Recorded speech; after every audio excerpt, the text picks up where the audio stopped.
Hello.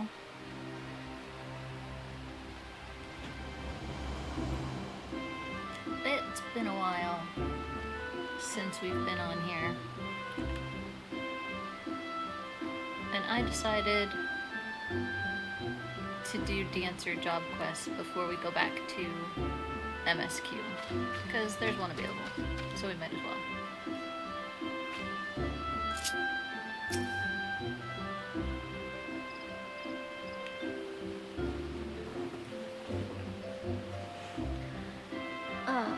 I'm sorry to say that my fears appear to have been well-founded. Gridania too has seen its fair share of social unrest of late. Pray explain the situation to my colleagues, good sir. You are familiar with the Dusklight, yes?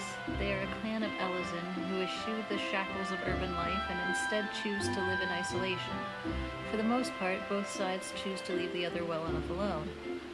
Recently, however, events have taken a troubling turn. Groups of Duskwights have been assembling for reasons unknown, holding secret gatherings on the outskirts of the forest. Whatever their aim, we can be quite certain that it is nothing good. The Twin Adder is content to leave them be, provided they do us no harm, but when they turn to thieving and threatening our way of life, we cannot simply turn a blind eye. To say the tensions between the Duskwights and our citizens have been rising would be an understatement. To this point, troublemakers among the Duskwight have primarily acted alone, which makes the manner in which they are now plotting something together in plain sight all the more concerning. Some here in the nest even believe that they are sowing the seeds for a violent uprising. As fortune would have it, these Duskwight rabble-rousers have recently been sighted with particular frequency in the immediate vicinity of the venue where I had hoped to hold our performance. Needless to say, we must address the immediate danger before we can even think of going forward with our performance. Playing, Rana, what say we investigate the matter, together this time? Consider it done. I'll make up for my failure, just you watch me. Once I've soothed the Duskwights' hearts with my dance, rioting will be the furthest thing from their minds.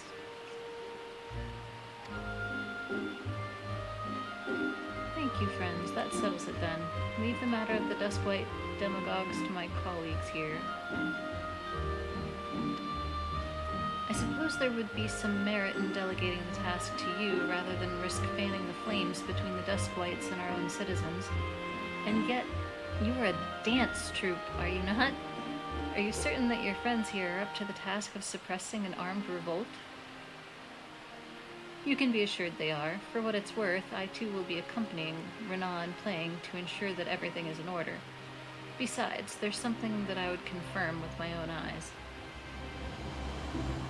And with that, we should be on our way. The Duskwights in question are said to be congregating in the South Shroud. Let us first meet at the local tavern and formulate a plan of attack.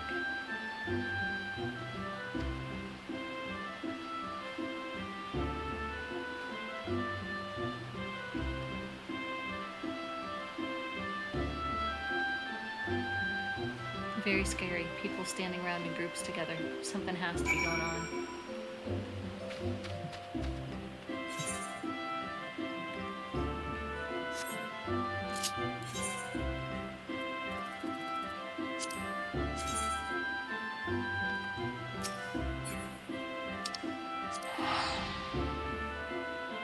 How's the audio?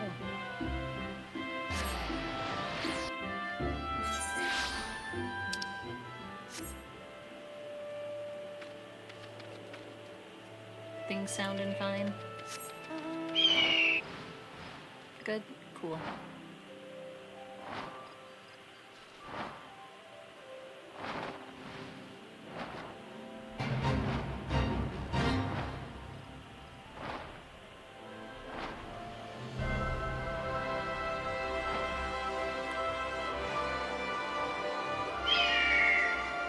According to one of the regulars here, the Duskwight troublemakers were seen not long ago just to the northeast of here.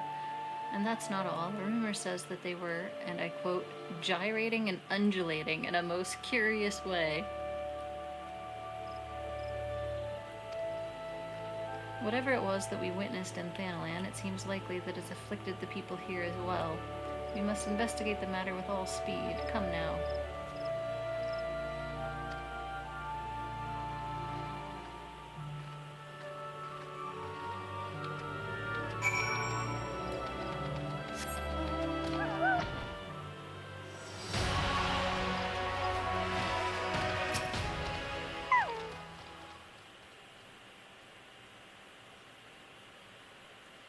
Playing, Mistress Nashmira, I think I saw something over there behind the bushes.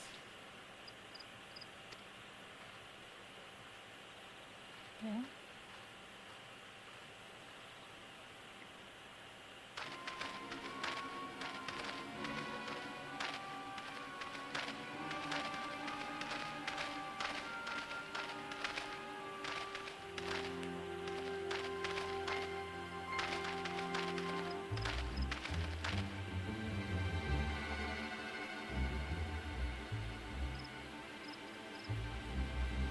That's it. That's the same creepy dance I saw in Ul'dah.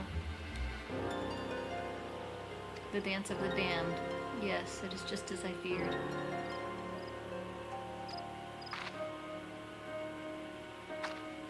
I'll explain everything in good time. For the moment, just leave them to me.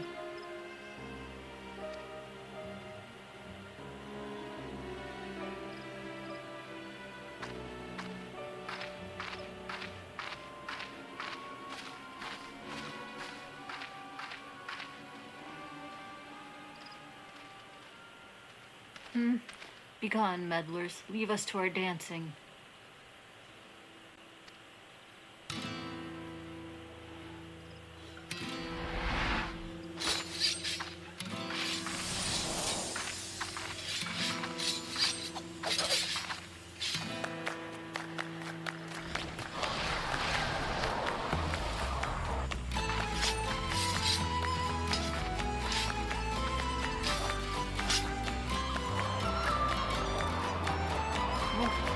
What?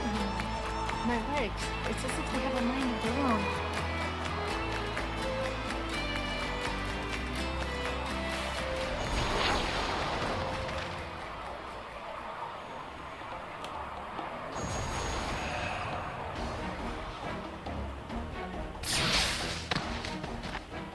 Mr. Nashmira, look out! A little late to say that, but sure. Sure.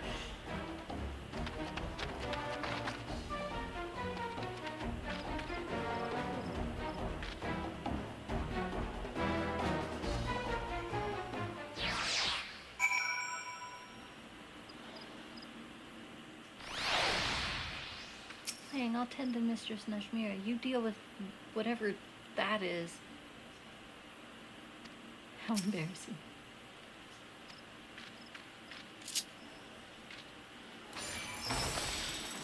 Spirit manifestation.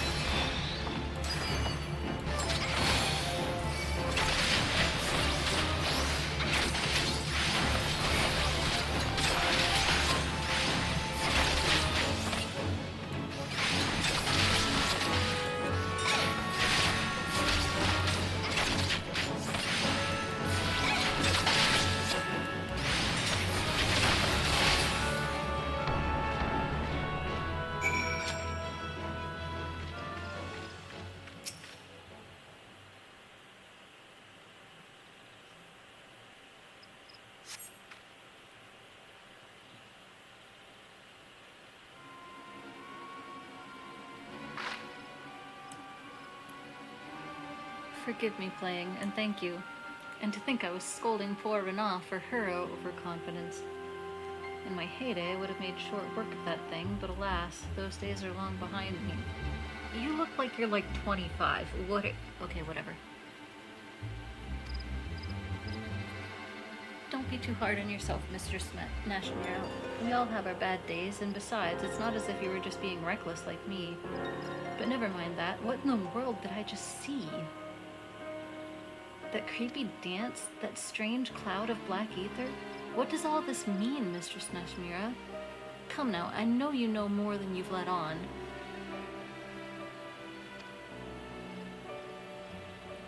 I I do, and I fully intend to share my knowledge with you, once I have seen what I must see with my own 2 eyes. In the meantime, someone should hand over these men to the twin adders. I suppose you're right, and we must treat your wounds as well. Playing, could I ask you to return to the Adder's Nest and deliver our report? I'll tend to Mistress Nashmira's scratches and see that no other troublemaking duskwights show up.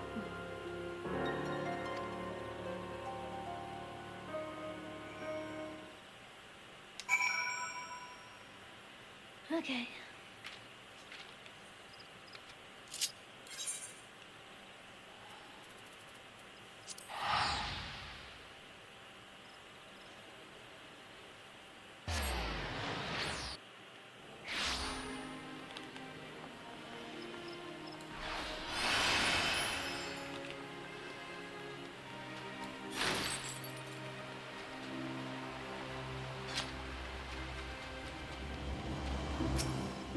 What's this?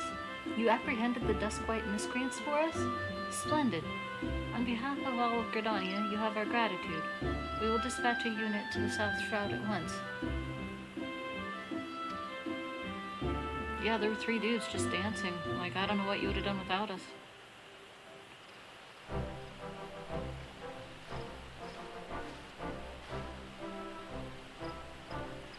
My apologies for the delay, Playing. I'm pleased to report that our dancing Duskwhite friends have been handed over to the proper authorities, and Renaz patched up my wounds good as new. With sufficient rest, I should be back on the stage in no time.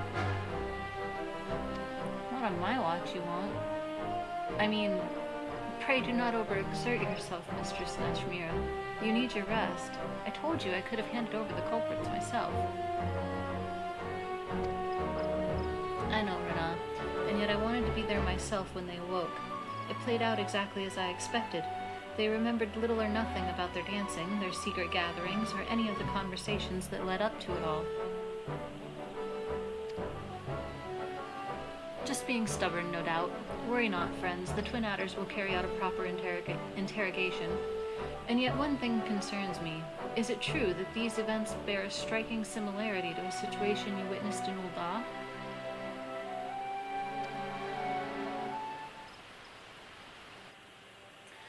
What we have witnessed is none other than the Totentans. Totentans? I don't know how to say it. The Dance of the Damned. And it is our God's given duty as dancers to see that it is never danced again.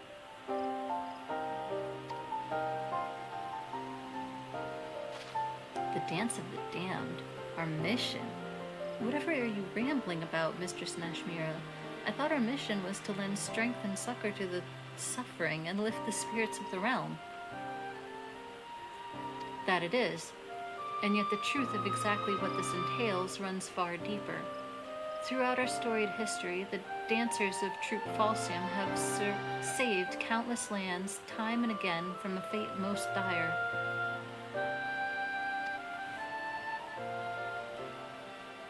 When war and calamity ravage the land, fear and anger fill men's hearts. These emotions fester, reacting with the ether around us, in the air we breathe, the ground beneath our feet, to form an etheric manifestation of malaise that spreads like a dark cloud across the land. The weak, the downtrodden, the scorned and suffering. Sadly, it is these people who are oft the quickest to fall prey to dark despair. Left unchecked, the shadow fully consumes them, their hearts, their minds. In the end, even control of their very limbs is taken from them.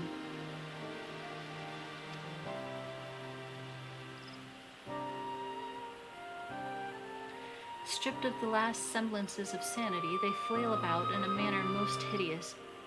Tales tell of mothers blissfully unaware as they trampled their beloved children, men who danced so violently they ripped the limbs from their own body. This is the Totentans, the Dance of the Damned. What madness is this?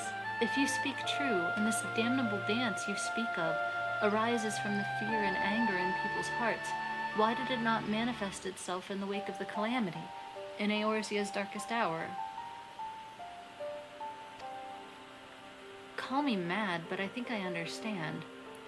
In times of greatest crisis, just surviving for another day requires all the strength we can muster. People have neither the time nor the freedom of mind to dwell on emotions like hatred or anger. Renat has the right of it. It is precisely at this time, a time when Eorzea has made great strides in its recovery, yet deeper wounds still go undressed, that your people are most susceptible to that damnable dance. So that is why our art was born so many ages ago, not just to drive out the darkness from people's hearts in a figurative sense, but to literally cast out etheric shadows and free the afflicted from the clutches of the Totentanz. Yes, this is the truth of Troop Falsium, passed down from principle to principle for generations. What I did for the Duskwights was to use my dance to extract the darkness from their hearts and give it physical form that can then be struck down and banished. It has been several centuries since the menace of the Totentanz last reared its ugly head. To be honest, when we first came to Eorzea, I was unsure as to what we would encounter. So as not to worry the two of you overmuch, I kept the truth from you. Yet now that I have seen it with my own eyes, our mission could not be more clear. As the inheritors of the Kriegstands, we must chase the shadow of the Totentanz from this realm. I beg forgiveness for the secrecy, my friends, and ask that you lend me your aid.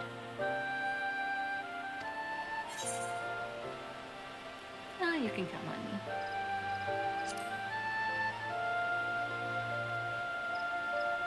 Of course you can count on us. After all, Playing and I are dancers of Troop Falsium too.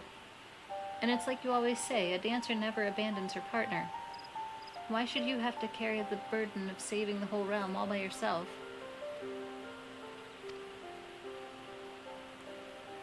Renat, Playing, after all my harsh words and hidden truths, you're far too kind. I must confess that I still am struggling to understand all this, but one thing is clear. This dancing epidemic you speak of poses a grave danger to our realm. I will contact the other grand companies immediately and apprise them of the threat. Should there be any reports of similar phenomena in other nations, we would like to call upon you to deal with the matter. Forgive us the imposition, but clearly this is beyond our ability. Leave it to us. Nothing would honor us more than if the nations of Eorzea would place their trust in Troop Falsium and allow us to perform for their people.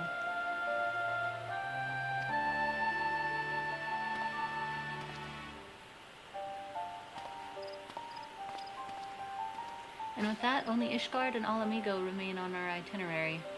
Alamigo yet struggles to free itself from the Garlean yoke. We have no choice but to make Ishgard our next destination. At any rate, we will need more time to properly prepare for the confrontation ahead. In the meantime, Renat, you are to continue your performances. You require more practice still before I can bequeath to you all the secrets of the Kriegstand. You can count on me, Mistress Nashmira. And you, Playing, pray continue to hone your skills in battle. If we hope to prevail against the Totentanz, we will need your martial skills as much as we need your dancing. For no, it is not enough that we lure the shadows out of people's hearts. We must dispel the darkness for good, lest it simply drift on until it finds another unsuspecting host. Yes, we will be needing your strength more than ever.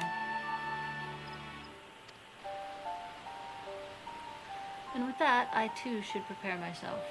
Our true last act draws ever closer at hand.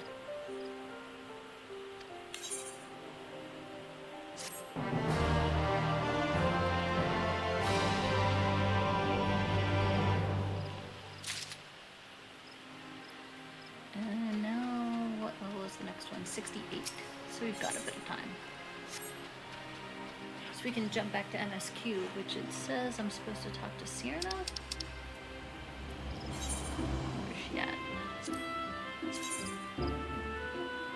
At home, okay.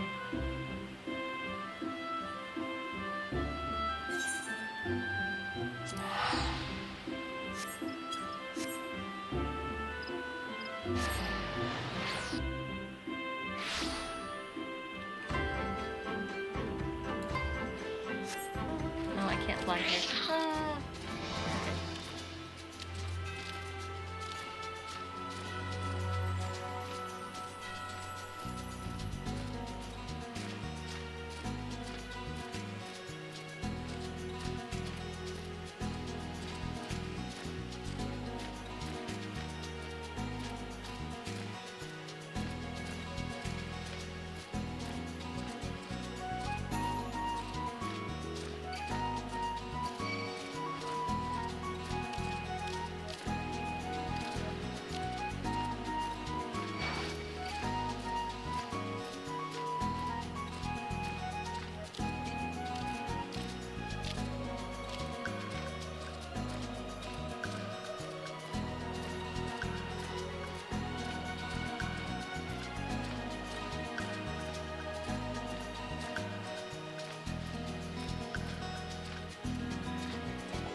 The Nottum. That's where we were.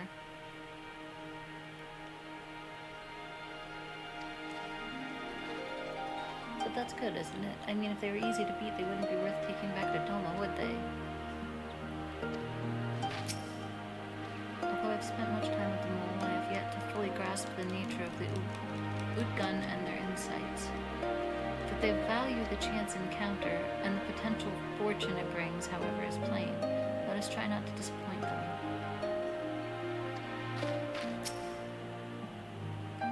How confident and bold in speech he has grown. More and more he reminds me of his father in his youth. Okay.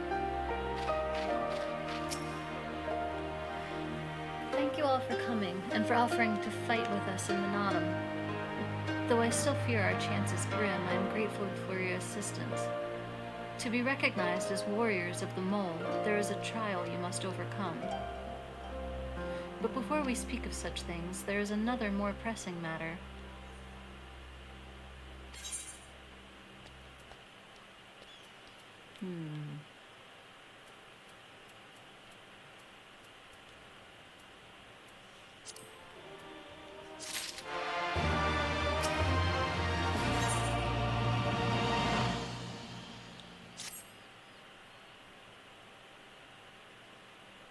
My friends, I must warn you, the path upon which you embark is fraught with peril. You will journey unto the far reaches of the steppe to confront a terrible foe, as did the warrior Bardam in days of yore. 3 days he battled with the demon ere he returned to his people. So it is written, so must it be. Many who follow in his footsteps perish, lacking in strength of body and mind. Therefore, we must treat you to a great feast.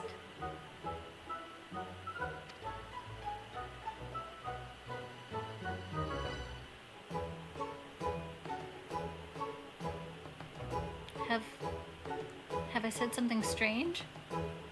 The hungry fox starves staring at the bull's testicles. Therefore, warriors should be well fed on the eve of battle.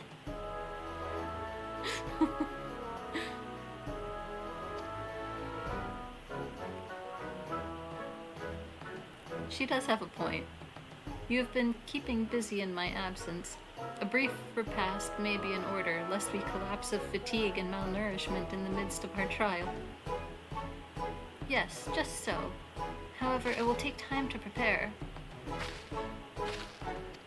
Is there anything we can do to help? It might also give us a chance to learn more about your people and their ways. Well, if you insist, I'm sure that the others would be glad of your assistance.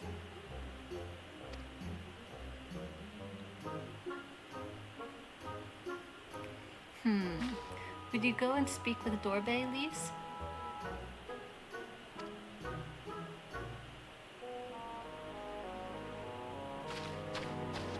As As for you three, you can help me with another task. For today's feast, the gods decreed that we lure Gulo Gulo to slaughter with entrails. Perhaps you could be the ones to do this? That your people look to the gods for guidance, I understand, but in your daily meals, I say your grandmother must be quite busy. Some days more than others, but every night we come together around the cook fire. Even babes must earn their keep on the step. Give over the entrails, Sirna. We will bring you a bounty of meat.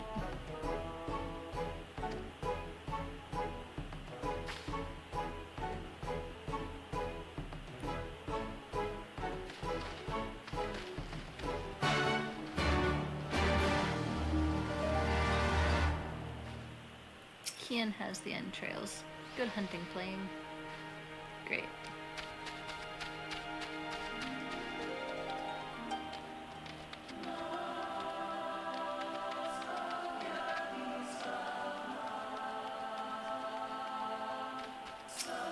Shall the Gulo Gulo be so easily lured to the slaughter, I wonder?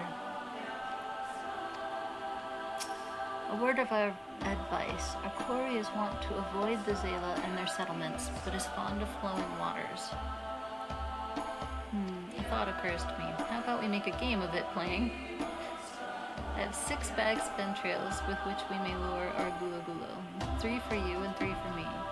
Whoever returns with the greater portion shall be declared the winner. What say you?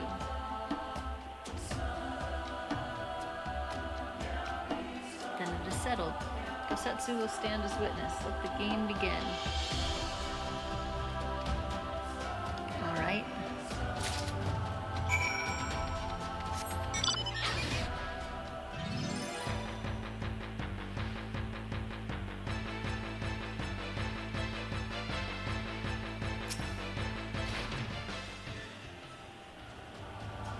The watchtowers on awhile are still visible in the distance. It seems unlikely that Gulo Gulo would venture this close, so as to not put anything there.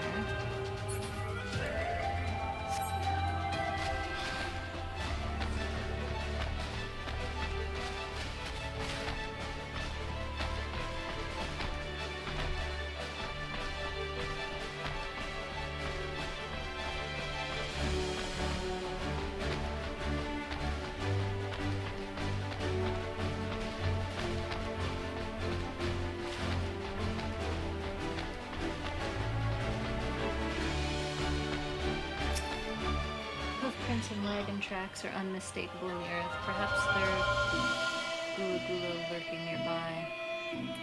Hoofprints and wagon tracks make it sound like no, because they don't like people.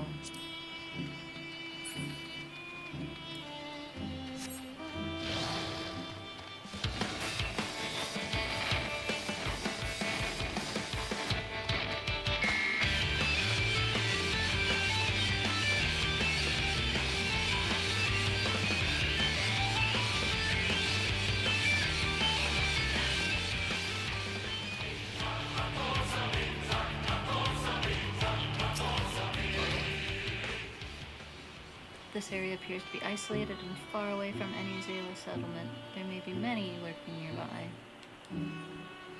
Sure.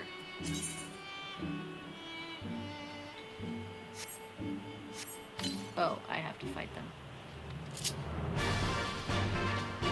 Well, I earned this.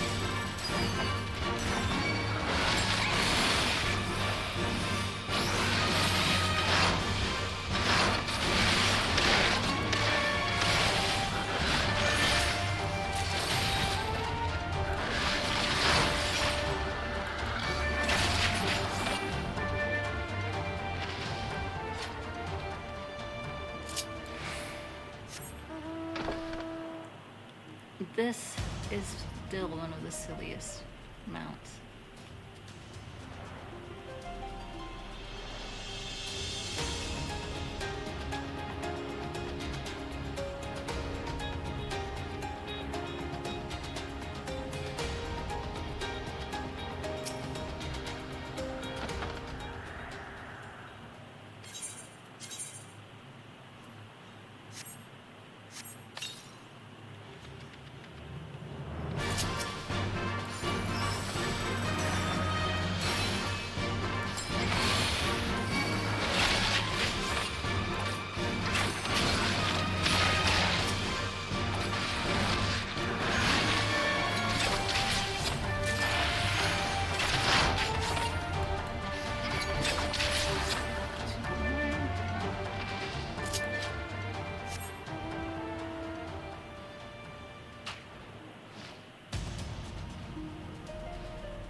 river winds its way south, the waters churning with the gentle current.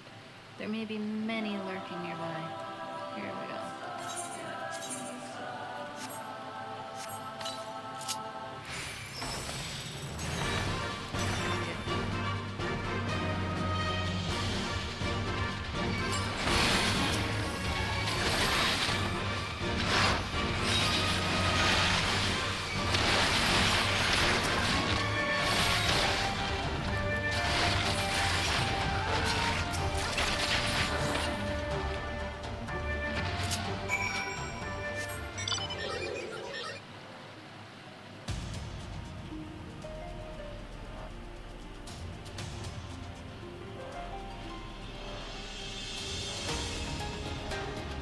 You love that ride, the bed?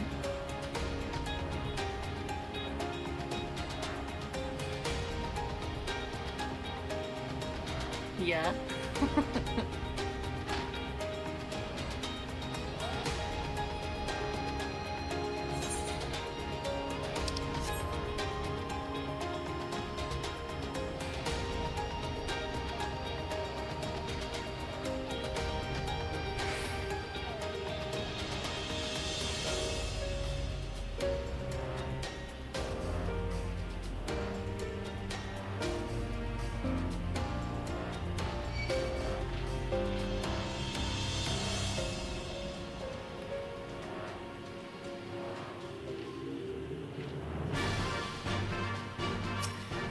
Oh, have you used all your bait? In that case, let us see the fruits of your labor.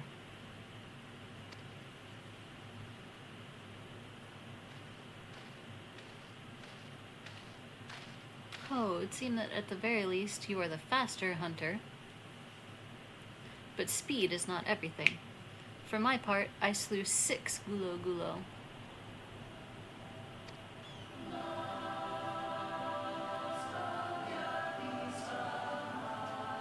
Aye, that you have, my lord. As for playing,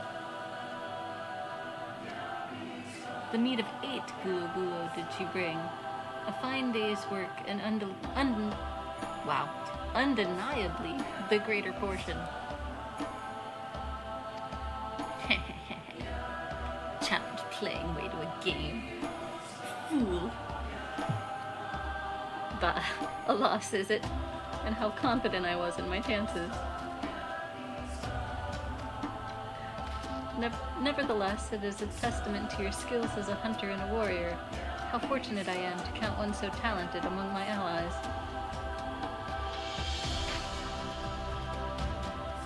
And with that, our game is concluded. Let us return to Mol Ilo forthwith, and let us have Playing present our meat to Cyrano.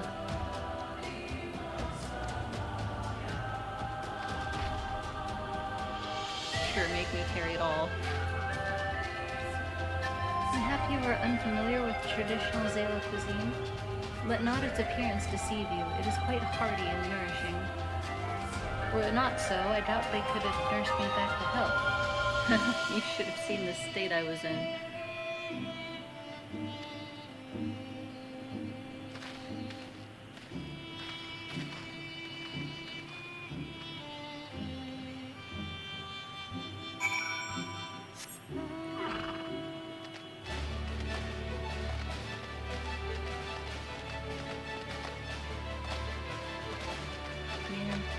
Not being able to fly. Such kindness and generosity they have shown not only my lord, but us all. Victory in the Nodum will be a fitting repayment. She should be impressed when she sees the quantity we have brought. You are returned, Playing. How was your hunt? Few things should impress Cyrano more than a sack of blood-soaked meat taken from freshly slaughtered gula. My word, this is impressive. Or were you so hungry that you felt the need to kill so many? Well, I shall endeavor not to disappoint you all with my cooking.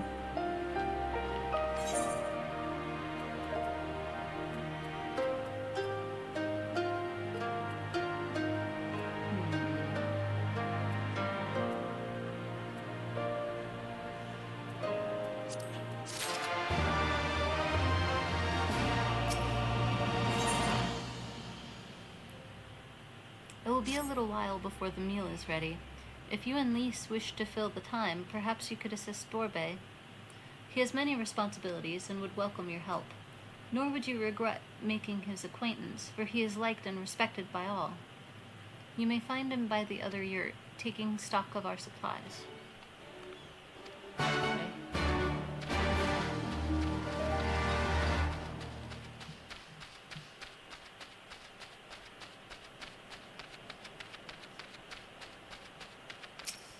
Ah, one of the newcomers. Welcome. I spoke with Lise. I bade her help the children gather fuel for the cook fires. I trust it will be a good experience for all. For you too, perhaps. Seek them in the south, across the bridge.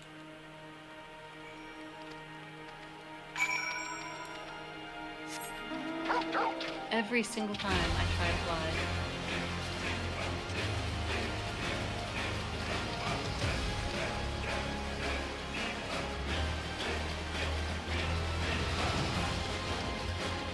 Oh no. I'm trying to avoid that.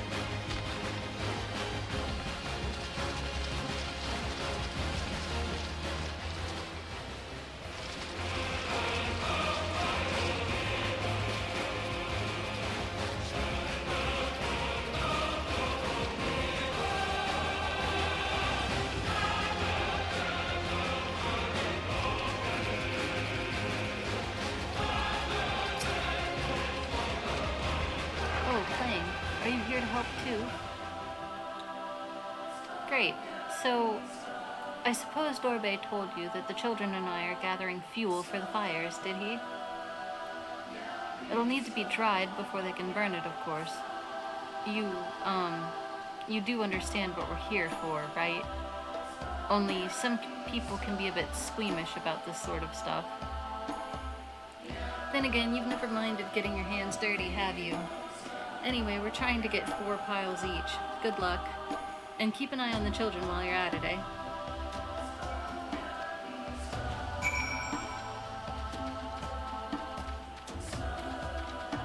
Oh, we got the bed again.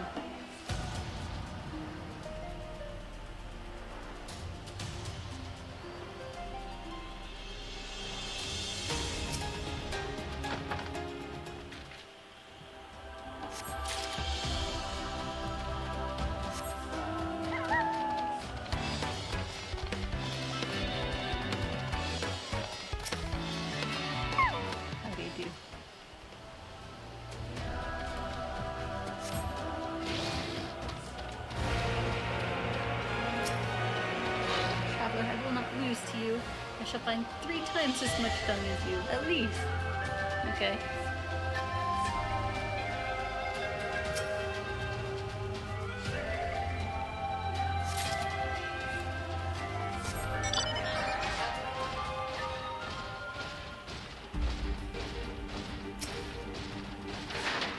Oh, you're Elisa's friend. Are you here to help us too?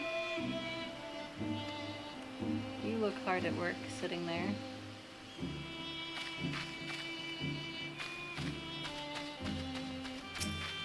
Can't seem to find any.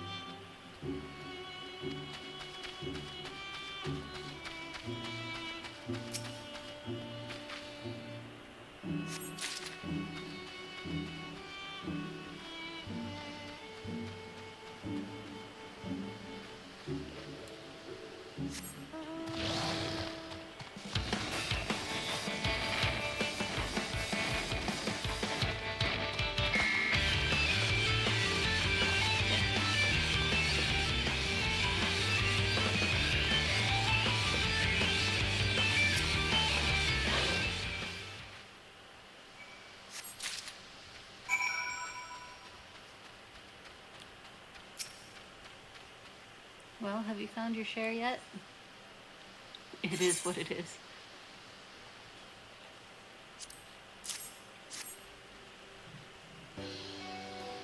Good work. I hope you took the time to talk to the children while you were at it. Lise, look how much dung we have. Wow, I'm impressed.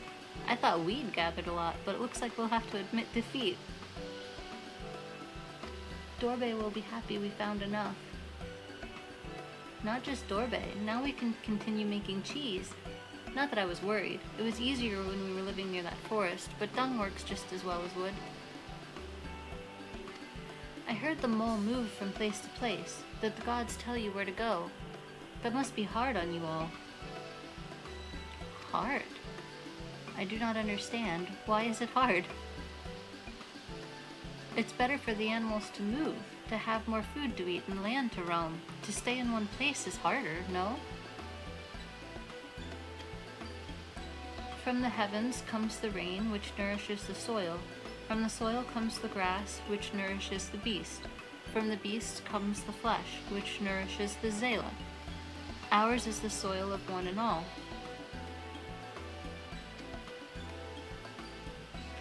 But you Westerners are like the Domans. You live in the same place, in villages. And all the villages in one place are part of a nation, yes? Hien talks about nations sometimes. When he was injured, he spoke of Doma in his sleep, but I did not understand his words. Whenever I ask him about Doma, he just smiles and looks to the south. It reminds me of my mother when she waits for my father to return from a long journey. But Hien will not wait any longer, will he? Because you came for him, to take him back. Because his nation is more important. I'm not sure how to answer this. A nation is a place, I suppose. A place, and the people in it, and maybe the things too. But more than that, it's the history, the traditions, the words, the stories we tell ourselves and our children, everything that came before and everything that comes after. The place where we were born is part of who we are. We carry it with us, no matter where we go. Whoever, whatever we become, that part remains, that link to our fathers and their fathers before them.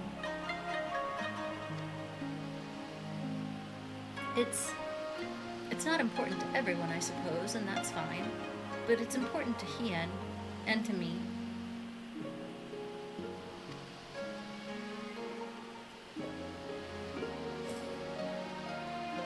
Some call the mole fools for listening to the elder gods, but it is our way, our pride, our nation? Something like that. It's something precious that you and others share, and that no one can ever take from you. But we can talk more about it later. It's time to go home. Dorbe is waiting. I'll stay with the children. Why not go and let Cyrano know how we got on?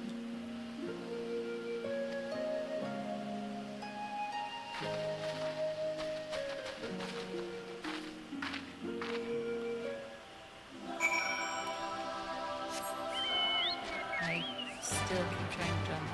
Whoops.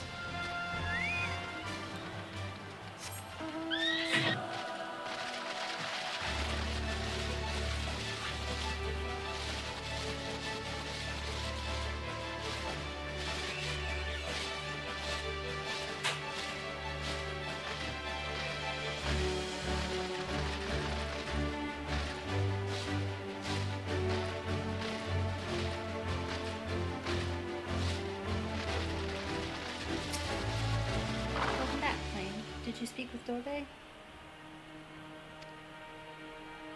Well, then you will forgive me if I ask you to wash your hands. I shall pour you a cup of milk tea in the meantime. The meal is almost ready, so we should summon Hien and Gosetsu. How is it almost ready if we were just now out gathering the food? Never mind.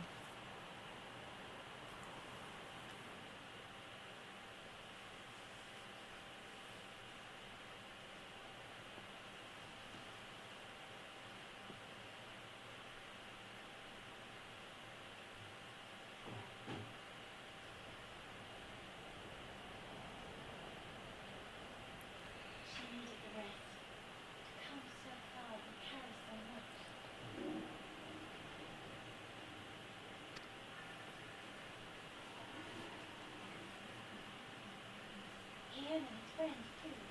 Strange that they should vanish so soon.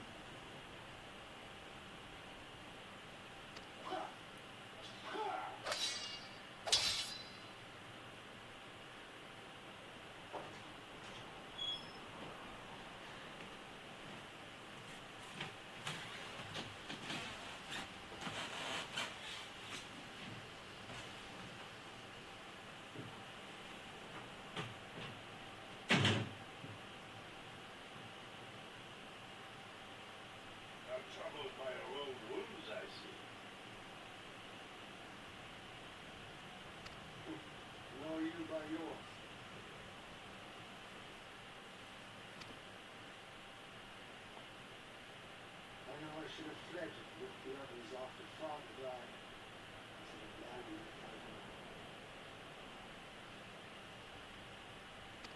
It was reckless and foolish, and there was naught to be gained from it, everything to lose.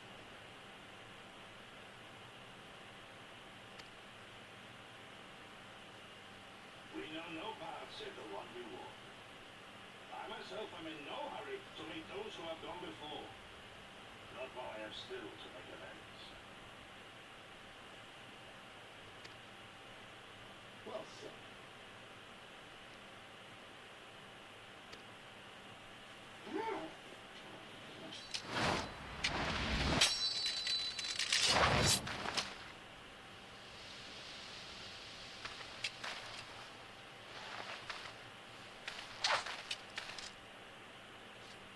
You are none the worse for your time in the wilderness. On the contrary, I would say you have improved.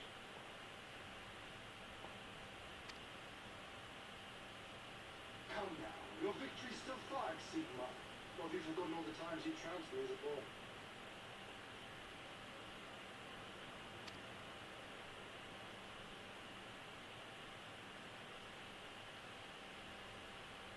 I feared I would not see you again.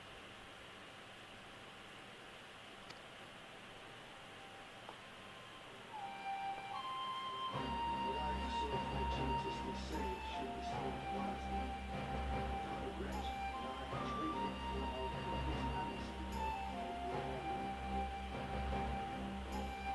He said that he called for the sword, so that it would understand. Until this blade is broken, we cannot come on.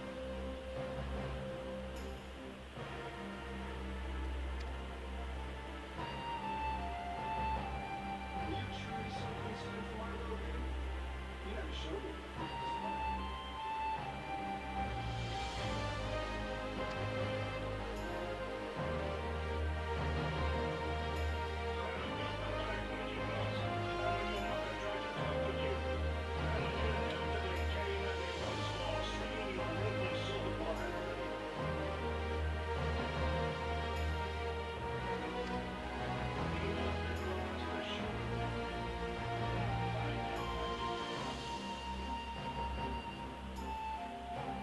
A man should not be addressed by his childhood name. I've told you about that before. The mask slips. I was so close to cultivating the ring of the sun.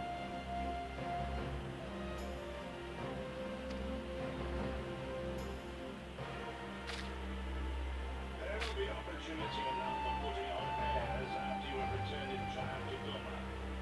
Now is the time to show our true character.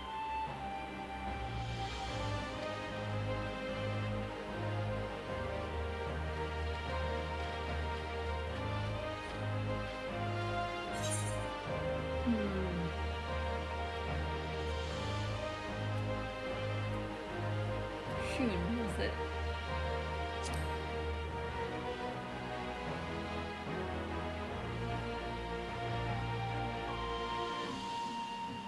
Yes, yes. Is it name my parents gave me as a child? But I should like to think I have long since outgrown. But as you seem determined to bring it back into use, I believe a match is in order. If I win, you will be honored now to divulge one of your darkest secrets. I don't have secrets. I'm just a leopard. I'm a moon bunny. It's fine.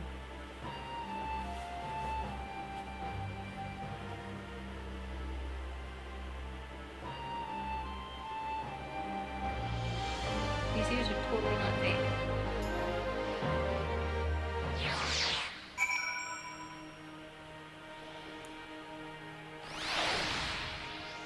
Where'd you go?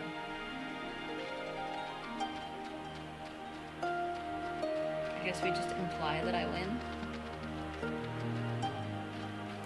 That was just who I needed.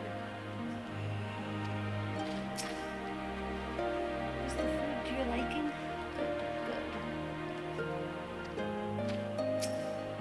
A new beginning lies beyond the horizon. We have but to seize it with our own two hands.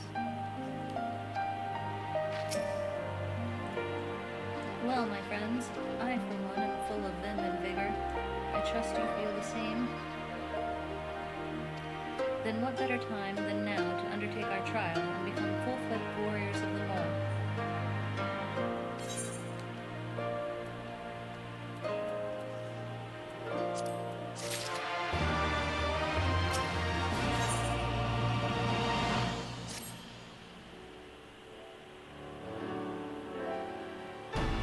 Now then, Cyrano, if you would tell us of the trial we must undertake that we might participate in the Nanum.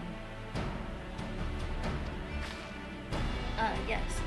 As I mentioned before, to be recognized as warriors of the steppe, one must follow in the footsteps of the legendary warrior Bardam. He embarked on a great pilgrimage, eschewing cart and horse, and walked for many moms until he came to a holy place, thereafter named Bardam's Meadow. There, at the altar, as he did, you must pray.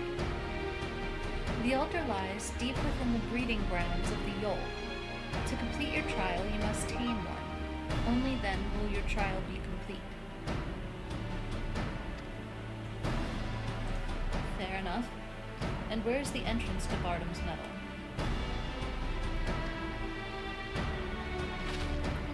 You must journey far, far to the west, beyond Chakazo, where lie the bones of a great and wise woman. Beyond the ruins of Seol-An, hidden within the mountains, is a narrow pass. Follow it, and you will come to Bardam's Meadow. Sounds to me like it'll be a trial just getting to the trial. More than you may know, on the eve of the Nanum, many strive to improve their fortunes, some by abducting and enslaving the warriors of other tribes. Be ever mindful of your surroundings, lest you be taken as well.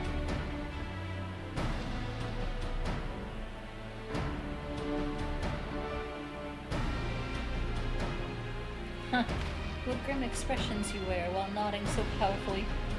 Warriors such as you are not like to fall en route to a mere rite of passage. We shall proceed with all due caution, yes, but let us not worry over much. We will overcome this trial, and the next, until we stand triumphant. That's all there is to it, no? With me, my friends, to the west, to Bardam's Meadow.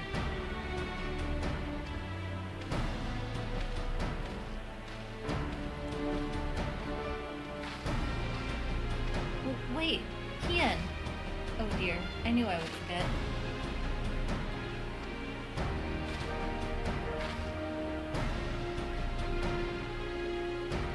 Here, take these whistles. Once tamed, your Yol will hearken to their call. Thanks. We'll try them out once we've finished the trial. Let's catch up to Hien and Gosetsu.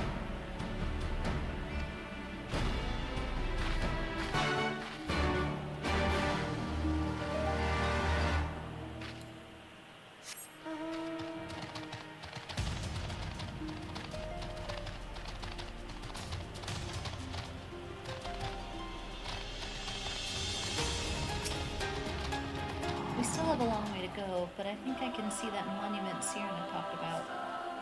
I don't see Hien or Gosetsu, though. We should hurry.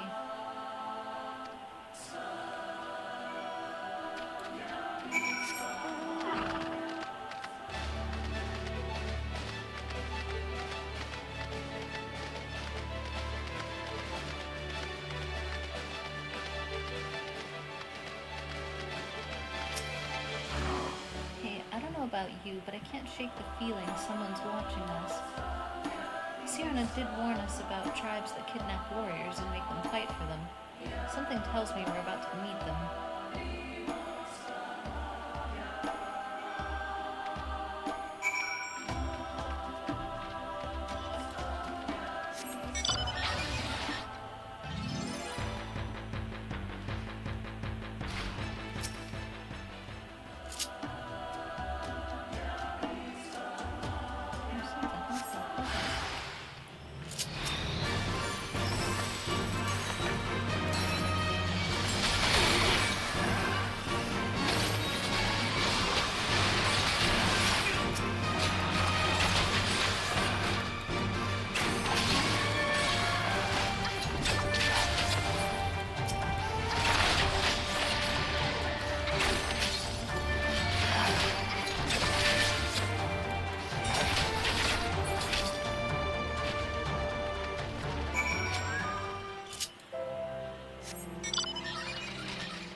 I like how Lise ran off and left me alone, so I had to fight them without her.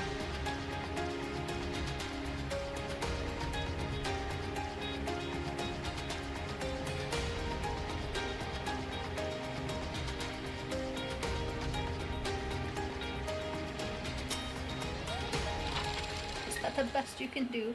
Come, villains, come at me. They're wearing yellow. I've seen their clothes somewhere before.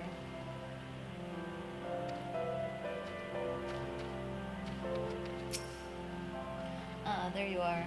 As you can see, they left us little choice. I gather you were forced to dispatch a few yourself.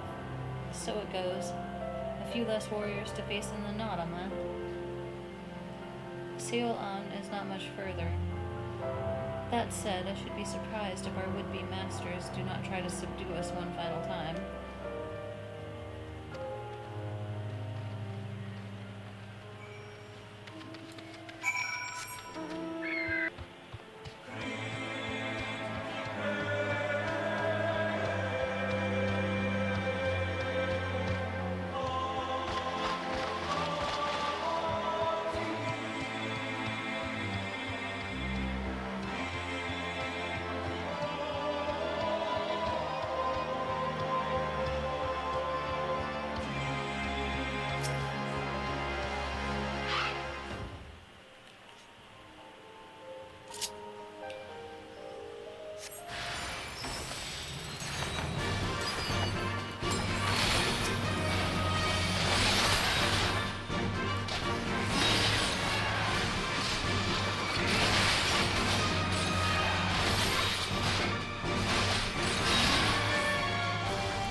Be careful, we don't get ambushed.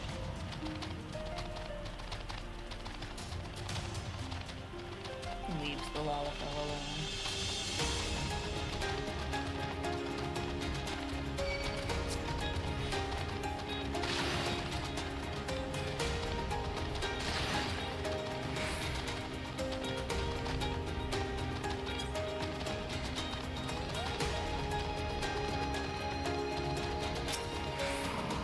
This is it, the real trial.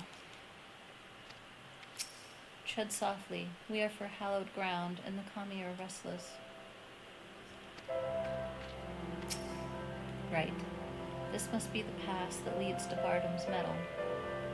They say no foreigners have overcome this trial, but, well, there's a first time for everything, no?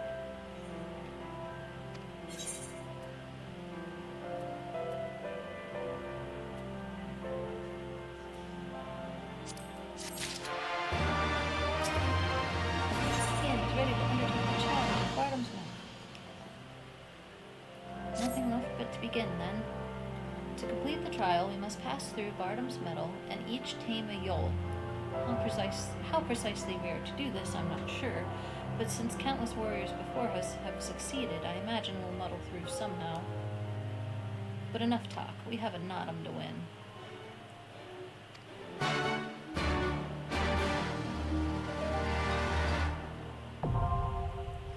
Okay, so now we have a question. Do we go in to Bardam's Metal probably with these three, if I use duty support? Or do I try to form a party of humans that may or may not take a while, depending on how long the queue takes to pop?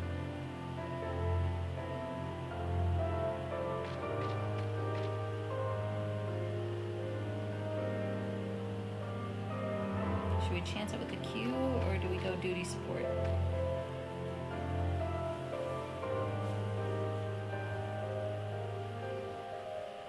Whichever I like best. Well, normally it's faster to go with people because you'll have higher DPS and kill stuff faster and you can get through. But that might be wiped out by how long it takes for the queue to actually pop. Because, like, if I'm waiting 10 minutes for the queue to pop, then I might as well have just run duty support. So let's see how the duty support goes. Oh wow, we don't have a healer, so we just have a mole youth with us instead. That's kind of funny. If I'm playing as dancer. I bet if I play as the healer, then I would just get all three of them. Is my healer high enough?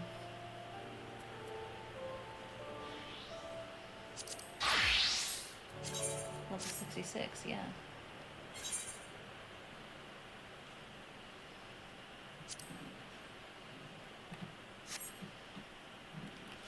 Well.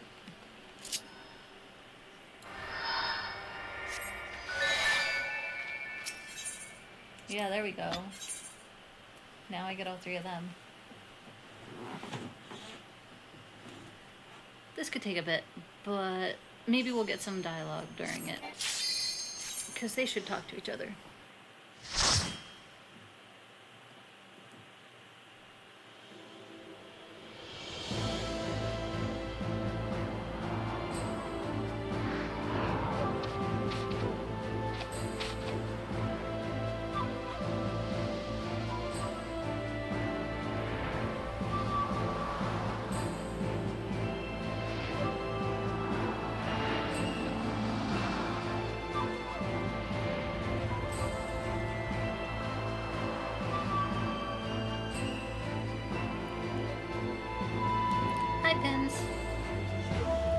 And others.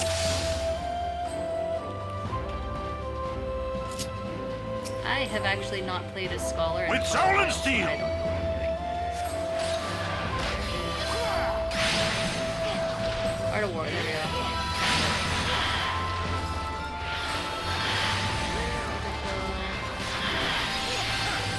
Enough!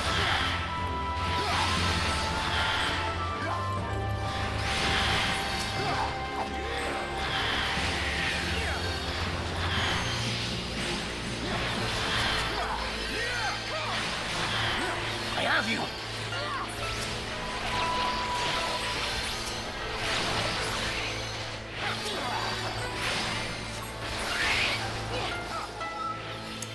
How's the night going? Pretty good. Just playing this. I haven't played as Playingway in months, I think. So I'm finally getting back to MSQ for my mom.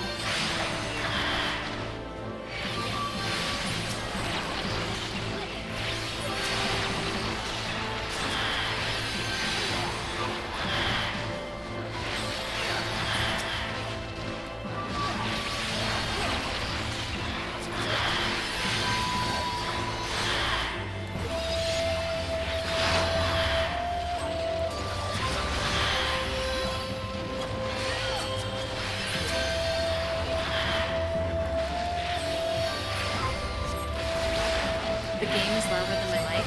I will fix that after the fight.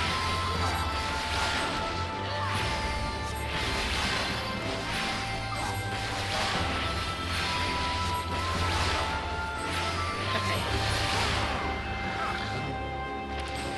Let me adjust that down a little bit. I might have to turn it back up when they start talking, just to make sure that their voices can be heard. But they won't do that right now, so it's probably fine.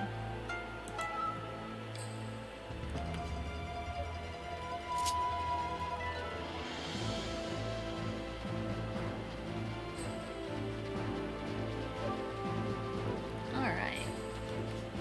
It's gonna get loud in combat, but we'll see. You'll just have to let me know if it's okay now.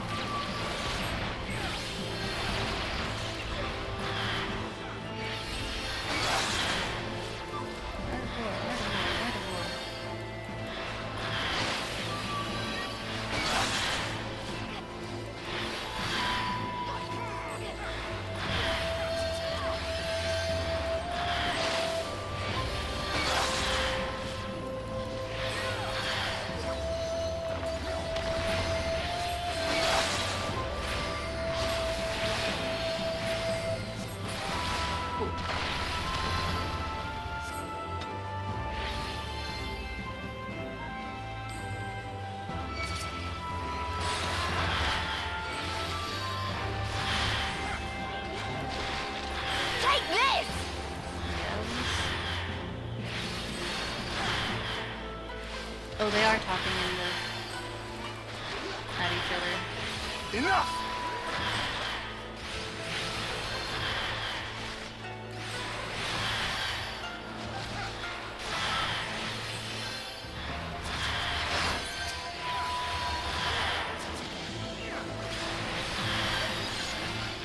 Here it comes!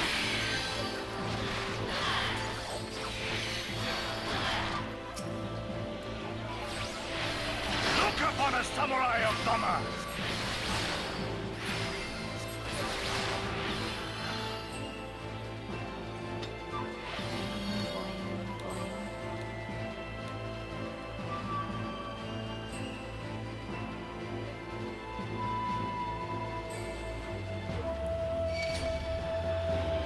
Why me? Protect the tank.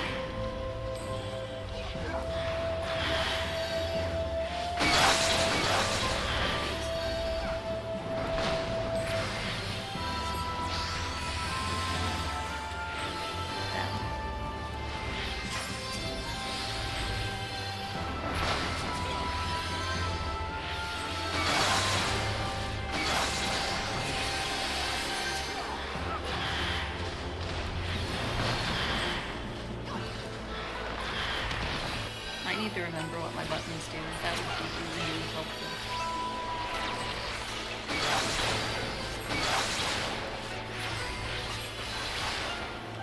That's a good button.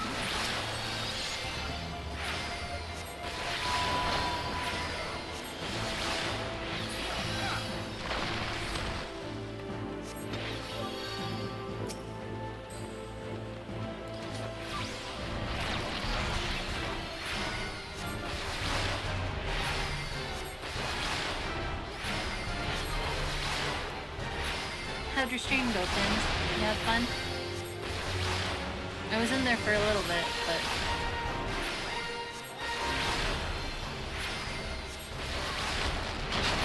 Did you beat that challenge?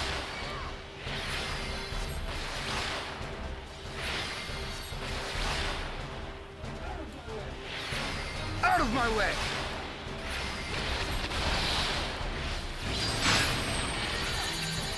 Oh.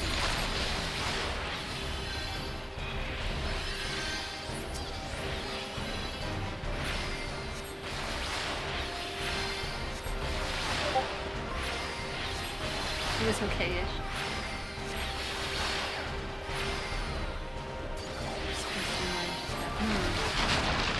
Out of my way! I don't know.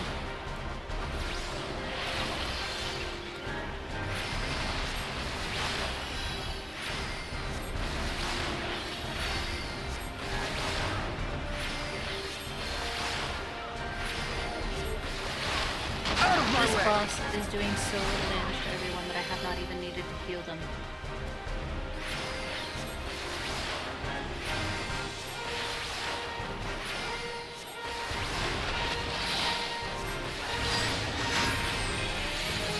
Oh no. That's like the only attack that's remotely threatening.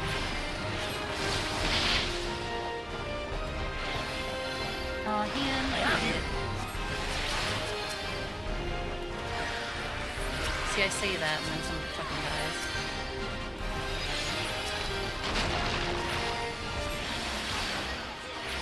You gonna stand in it? Okay.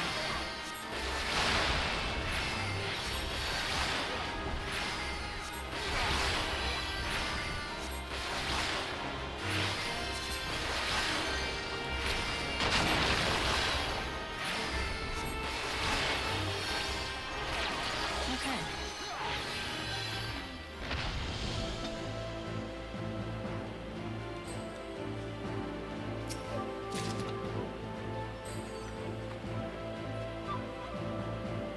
Doc's voice? No, you didn't hear Doc's voice. But what's funny is the Discord sound that you just heard was Doc. You probably heard me get a Discord notification.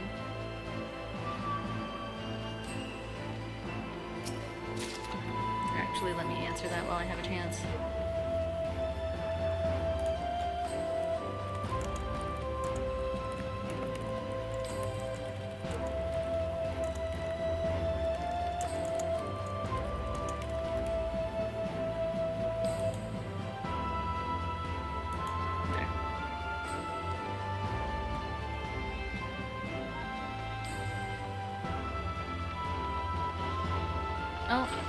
Night, Pin. Sleep well.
Whoop, trying to think up two buttons.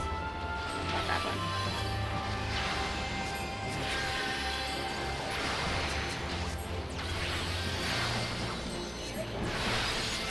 Here it comes. Nope, we're good.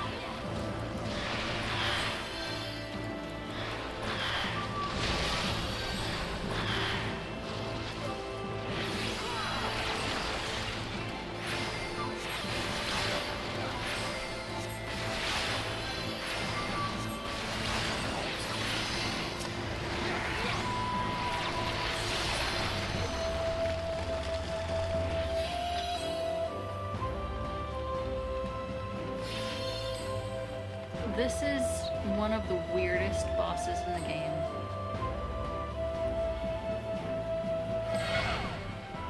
Because you can't do anything. You have no abilities, they are all locked.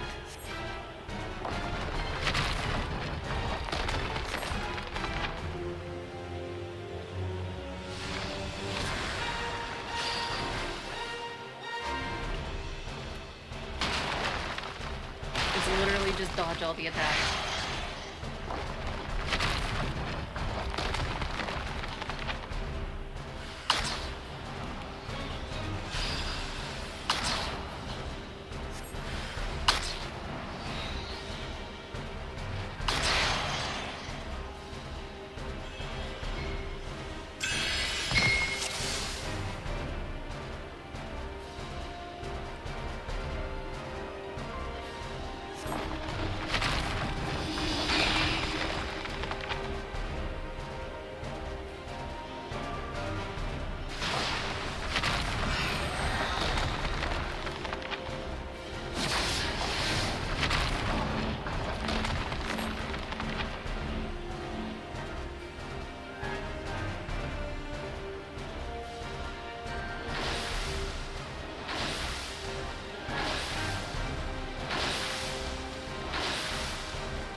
With silly victory music.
Oh shit. I should have been looking the other direction.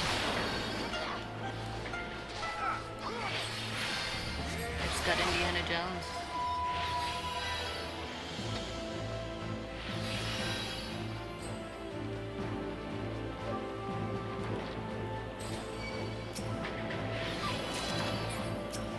Oh.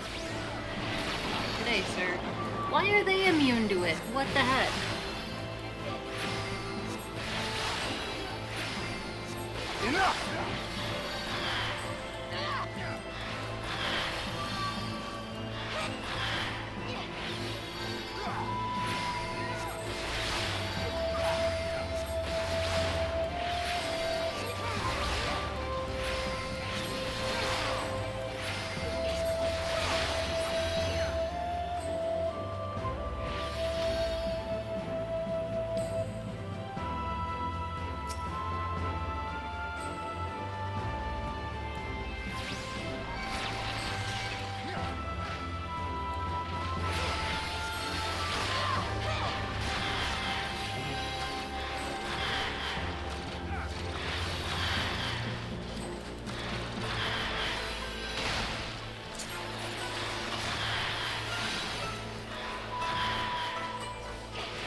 Here it comes.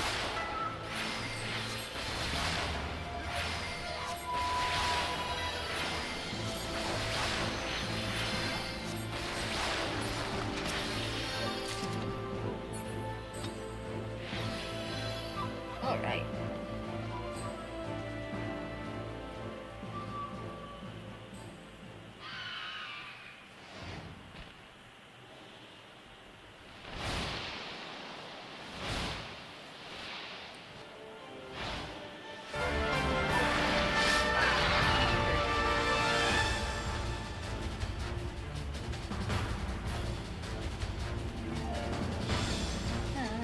is the Yule.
Did it.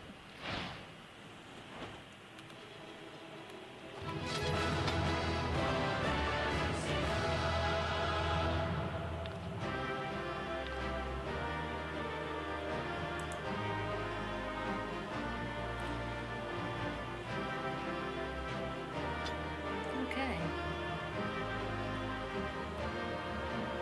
Finally, we may breathe easy. Such a ferocious bird that was. What was that? We did it. We passed the trial.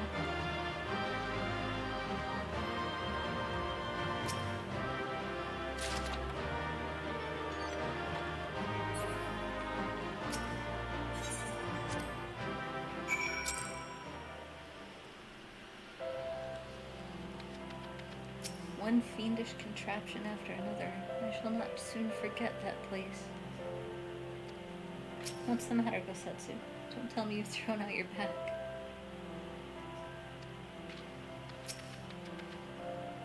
Well fought back there, playing. Things got hairy at times, but I knew we'd manage. Oh right, I've still got those whistles Cyrano gave me.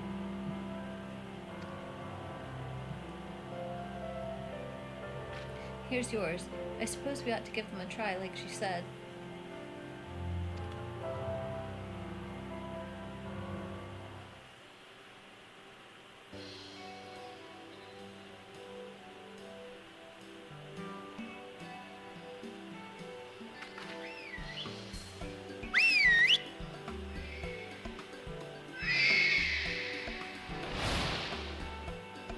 Aiming a bird is just that easy. Beat it up. There, look. I think that means we won them over. That one there is yours, right? The other one is mine. Aww.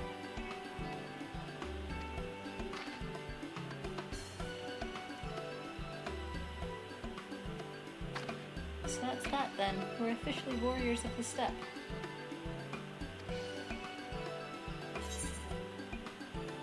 You'll whistle.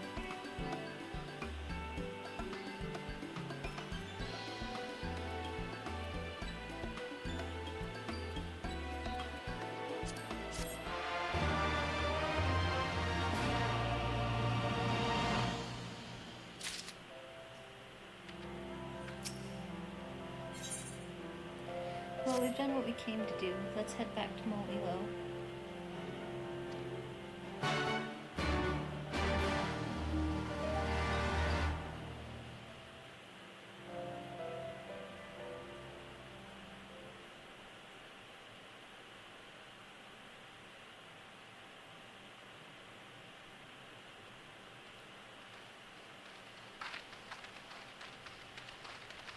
That massive monstrosity was quite a surprise, was it not? Who knew this steppe held such secrets? And with that, there is naught left to prevent us from taking part in the Nada.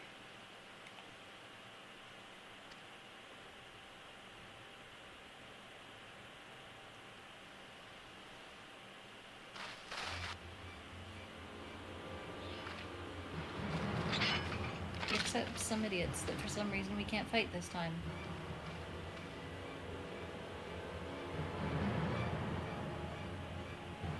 You, yea, you who have walked Barden's metal, newborn warriors of the steppe, our horn demands an audience. You will come.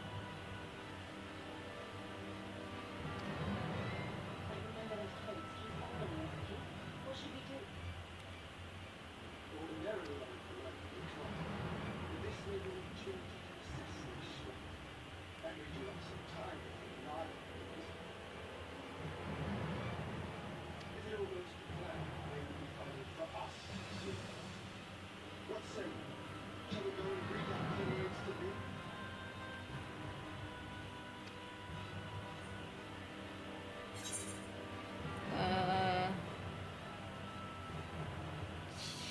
Sure.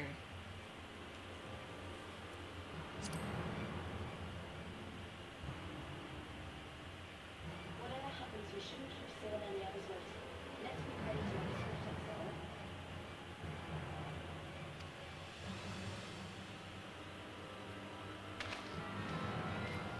We accept your Highness' generous invitation. Lead the way.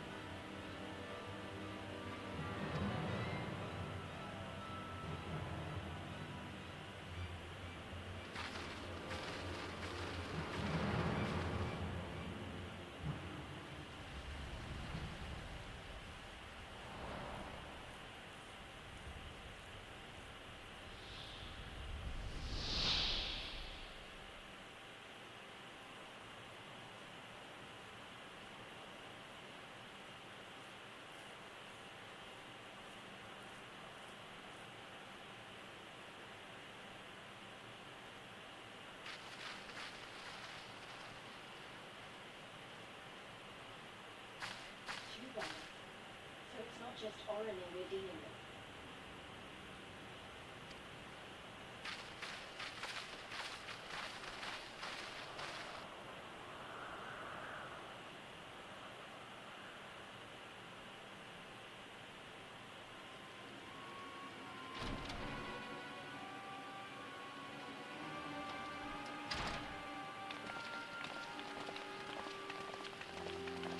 Most radiant brother Magna, we have brought the ones you seek.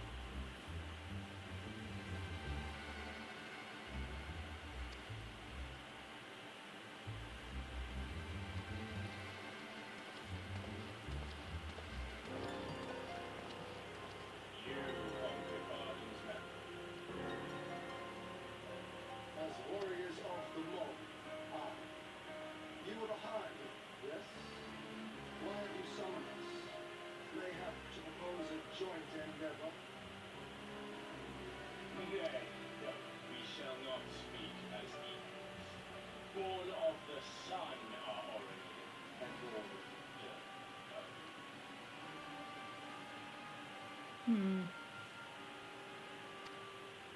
When I learned of trespassers, I made my warriors take their measure to flay them in the dirt. But if by the grace of Azim they should survive their trials and emerge anointed,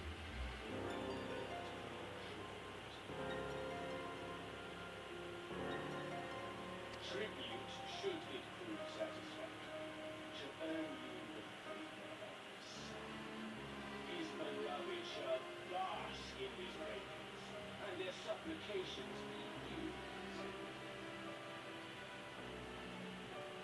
So you want us to bow down and serve you? What if we don't feel like it? It is fine for sun and shadow. If you confront the splendid Azim himself to refuse this generous offer of comrades you should pay. But in you, swear fealty to the sun. Pledge to him your body and soul. Promise to serve him unto death, and you may know his glory. The generous offer of the dead. The responsibilities to the past.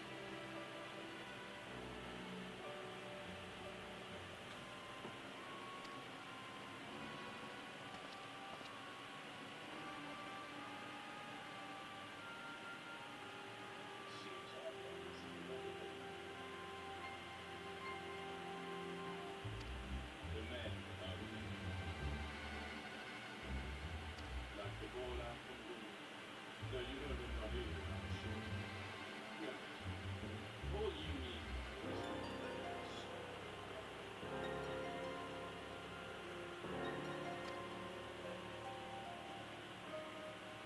That much Azim needs. However, as we are but newborn warriors who know little of your customs, we struggle to conceive of ways in which we might be of service to the most gracious and lustrous sun.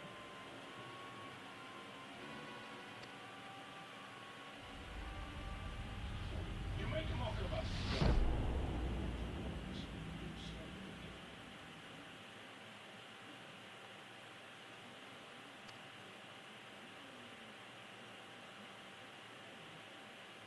You will be given a task.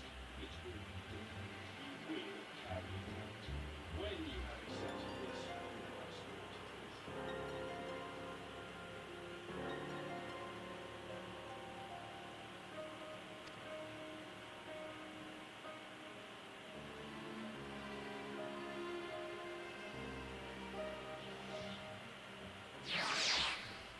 Dude's kind of full of himself.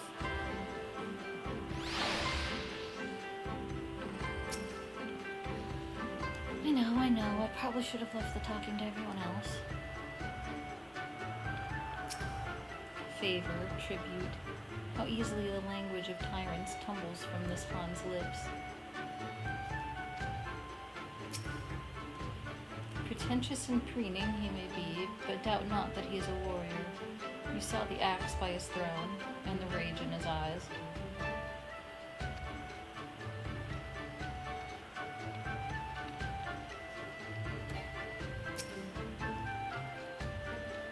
Were I Boduga, I might take offense.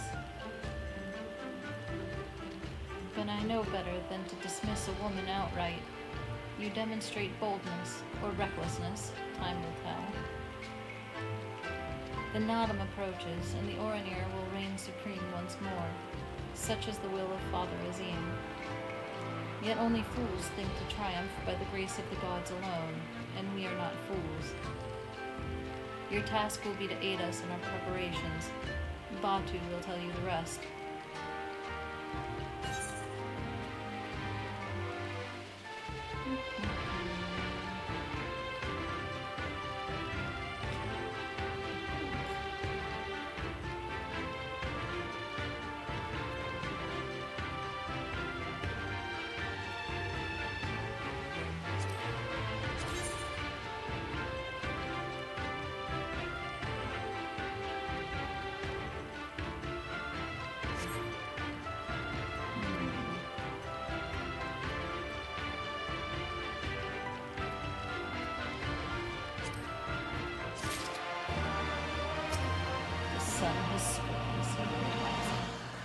So there's a couple of things that were mentioned in all of this dialogue. One was the Baduga tribe, which is these guys dressed like that.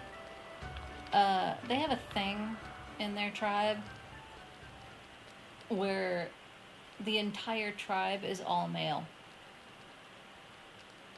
They basically abduct people from other tribes to bring them into their own. And that's just it. Their tribe is all men. There's no women. There's another tribe that's effectively the same, except it's all women, called the Borlak.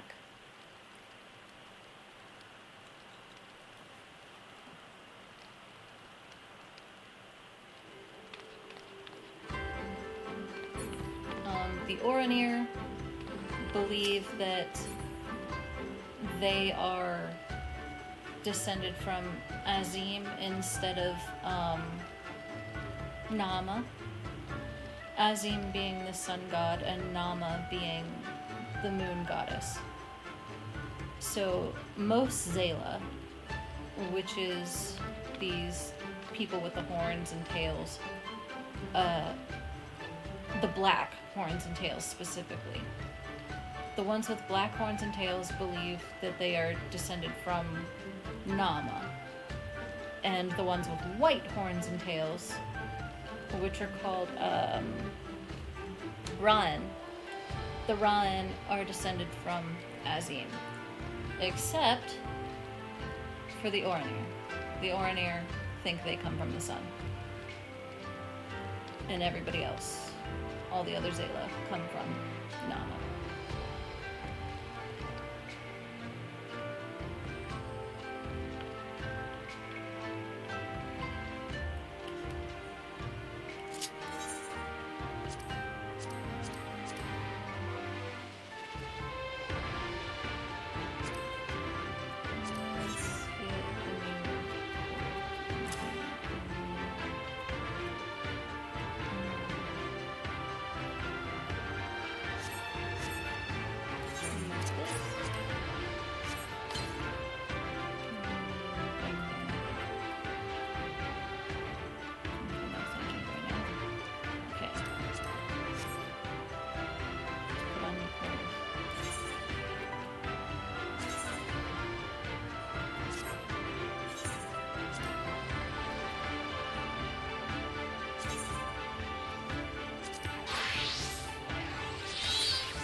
There we go. New clothes.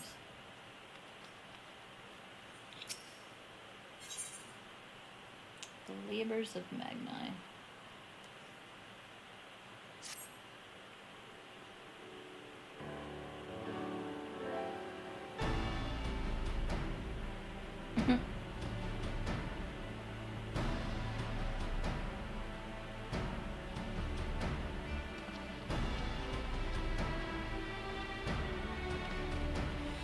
Warriors of the Steppe, by the grace of our most radiant brother, you will not die this day, but instead be granted an opportunity to contribute to our cause. Rejoice, for this is a great honor indeed. Serve well, and you will be rewarded.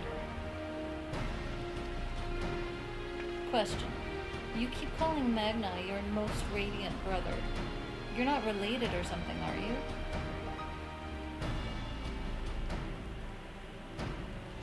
All Oranir are descendants of Father Azim, but if you mean to ask if our mothers are one and the same, then no. The most radiant is the elder brother to we younger, the strongest and most deserving of respect.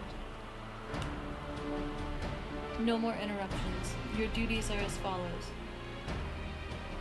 You, the red woman, you will milk our beasts. To grow strong, one must be well fed, and we have great need of Kumisan cheese.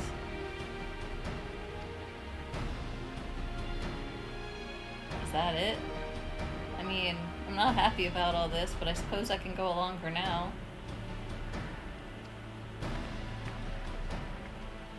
You, the one who lumbers as a mountain. old warrior, I see. We have arms and armor in need of repair. Go and speak with our menders. I have no talent for delicate work, but if that is your wish, then so be it.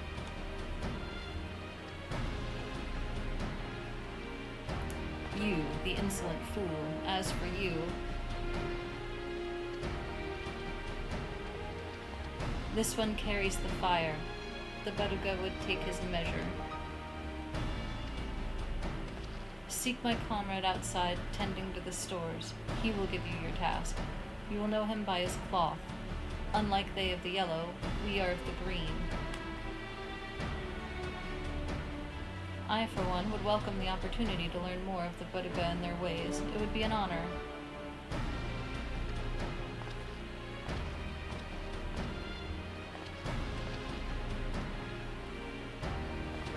We shall speak of your task outside, with me.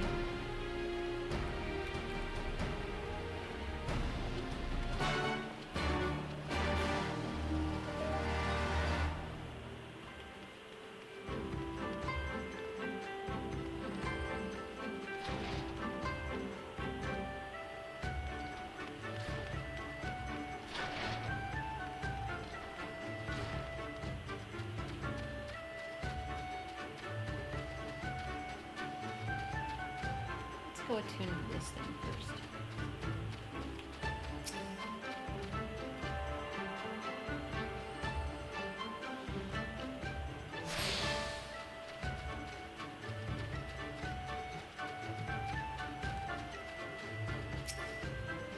Your name, foreigner? Playing, then. You are to dive into Azim Khat, below the Dawn Throne, and gather swordgrass from the lake bed. It is an invaluable ingredient in many medicines. 8 bundles you will bring.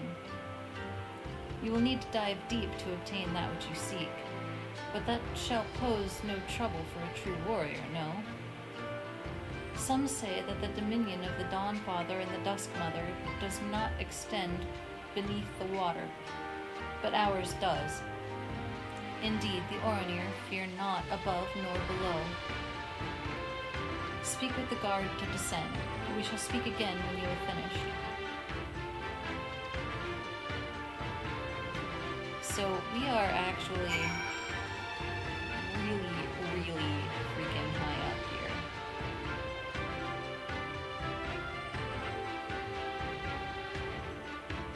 On this thing.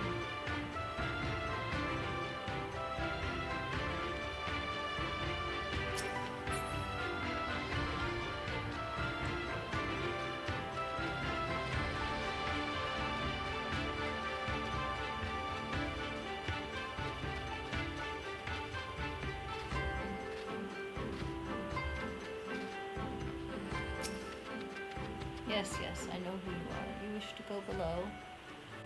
Yep, bye.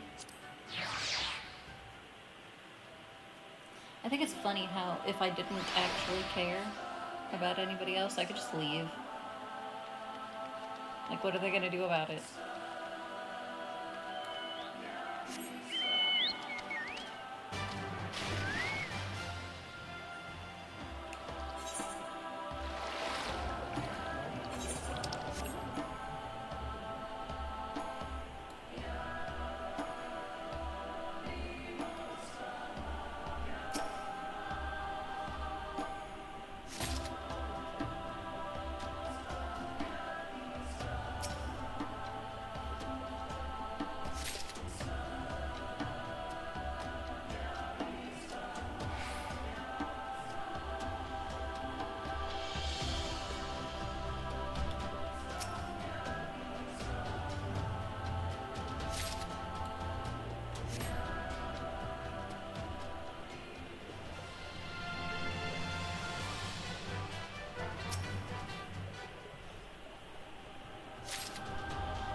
Oh, there's a lookout point. Let's look out, shall we?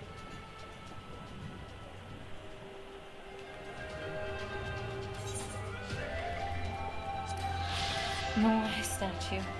Similar statues are said to be found scattered across the world, but it is not known who made them, nor to what end. The absence of horns and the position of the ears have led some to believe that they were fashioned by hearers in their own likeness, but there is as yet no conclusive evidence.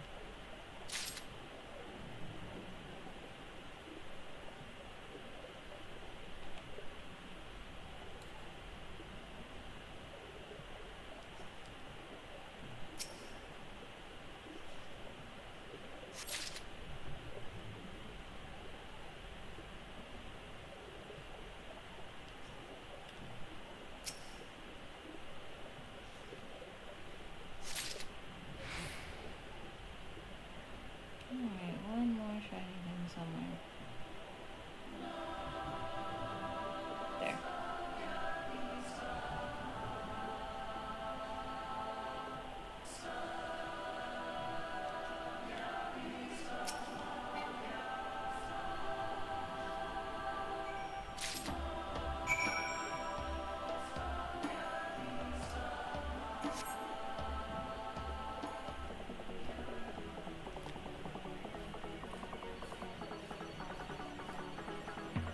The bed would be pretty fun to get underwater here, actually.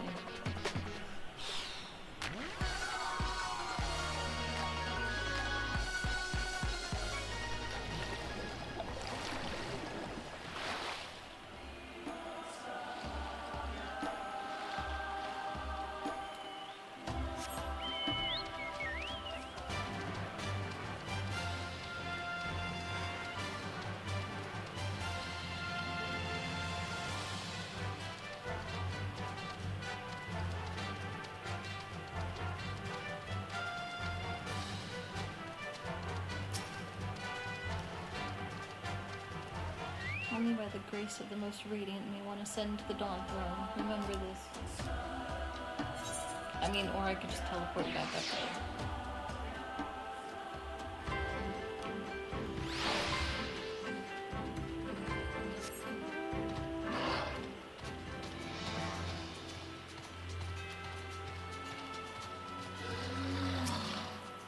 She returns in the sword grass in hand.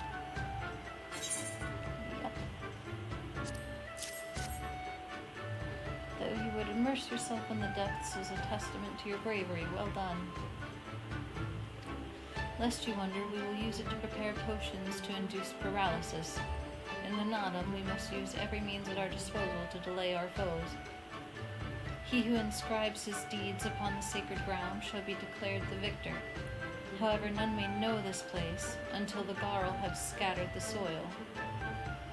It matters not. We shall be as swift as stallions and fierce as Baras. The steppe will be ours once more. Your tribute is accepted. You will return to the most radiant, and you may beg a boon.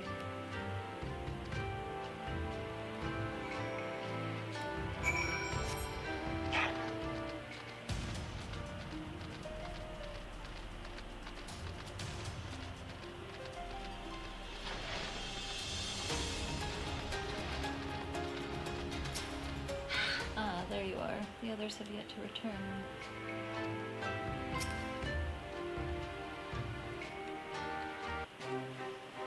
Am I to understand you have completed your tasks? I know not what yours was, but mine was surprisingly simple. They bade me carry various goods and sundries from storehouse to storehouse. Alas, it was difficult to learn much with all the Padukas swarming around me.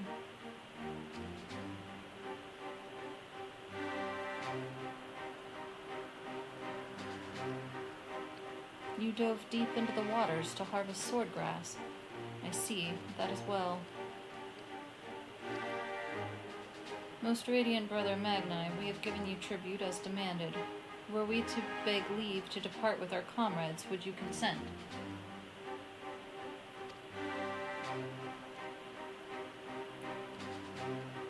We never intended to press you into our service, and tribute offered in good faith cannot be denied. To grant you naught in return would be an affront to Father Azim. However, the boon must be proportional to the supplications. What you ask far exceeds what you have earned.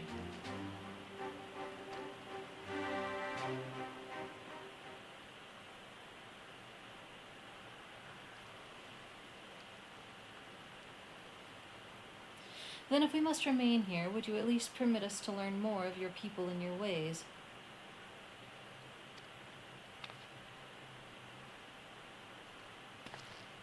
Tamulun Hatun taught me but a fraction, you see. How this world, born of the gods, was to be their battlefield, their creations to fight in their stead. How Azim, father of the dawn, he who birthed the sun, and Nama, mother of the dusk, she who birthed the moon, made the Aura. Yet though these children warred for a time, eventually they laid down their arms and came to love one another. And so the gods bequeathed this world to their children and ascended to the heavens whence they came. Those born of the Dawn Father were called the Ra'an, and those born of the Dusk Mother were called the Zela. So it was, and ever after. But I say to you, Brother Magni, how can this be? How can Oronir be the children of Azim if they are Zela, born of Nama?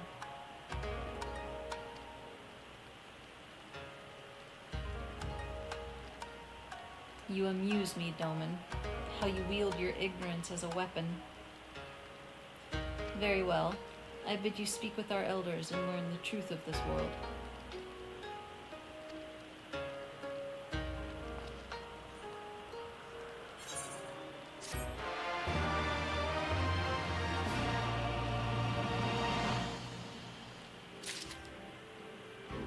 If you do not desire truth, go forth and find it.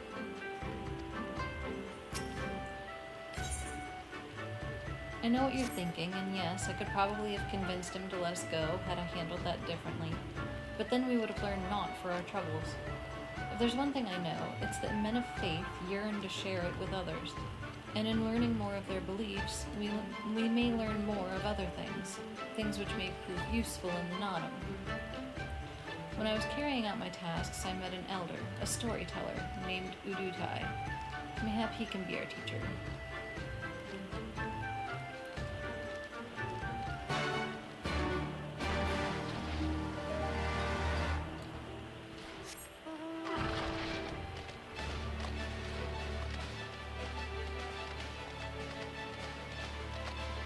I've been playing Hollow Knight recently, and you have to actually use benches as save points in that game,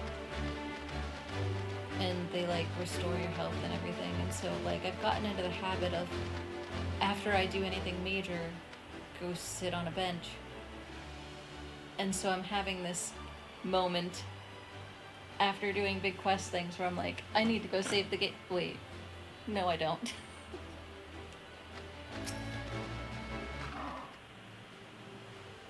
This is the man of whom I spoke, Udutai. I can spare no time for you. Other troubles demand my attention. What troubles? What ill fortune has befallen you? Not me, but my lambs. Some few wandered far and have yet to return. Mayhap they will return to their mothers in time. Mayhap they will not. Mayhap you can help. If we must, then we must. Let us be about it plain.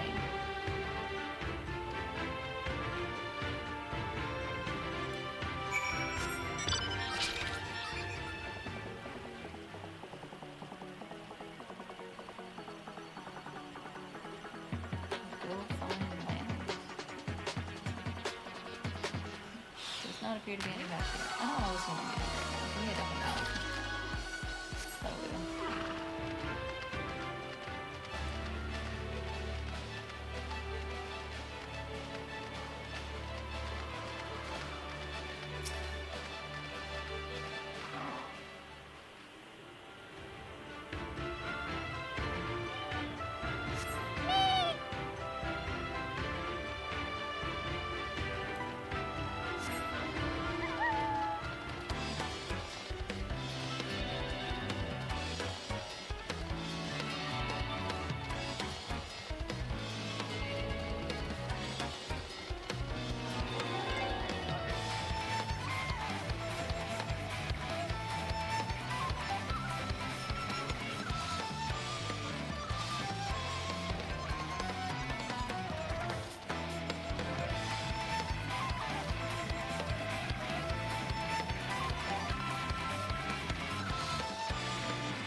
Maybe one inside.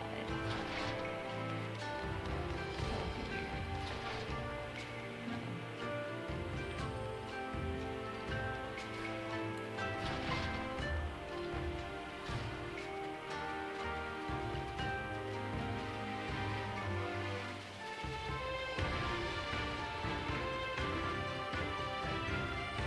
Oh, ether current. I've forgotten to be searching for those.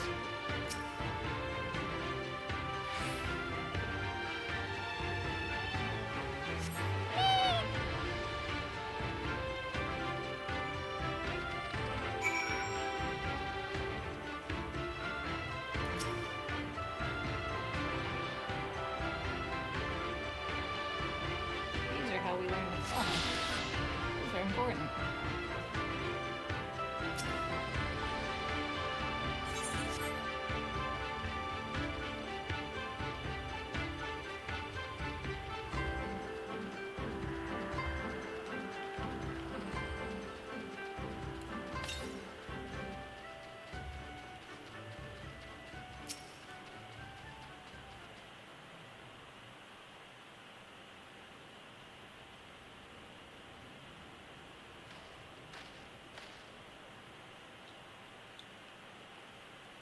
Greetings. I trust all of our little explorers are safely accounted for.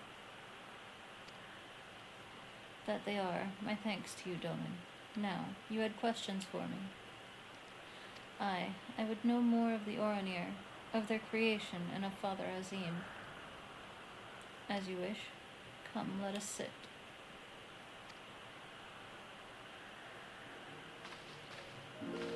Before we begin, tell me, what do you know of the awhile and how they came to be?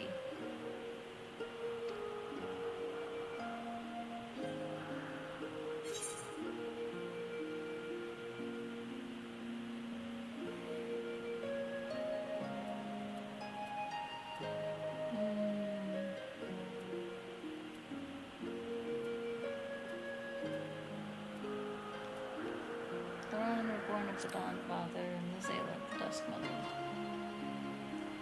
Yes, a common tale, and one believed by many tribes. But what it does not mention is this. Azim and Nama were lovers.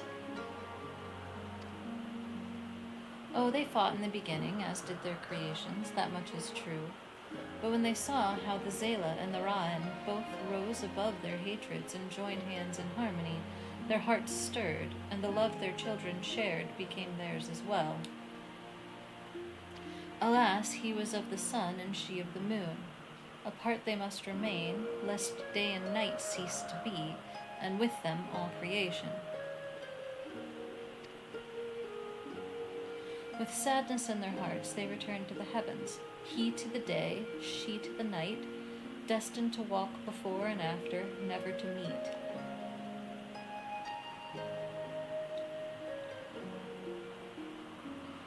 As time passed, Azim's yearning for his beloved grew deeper still.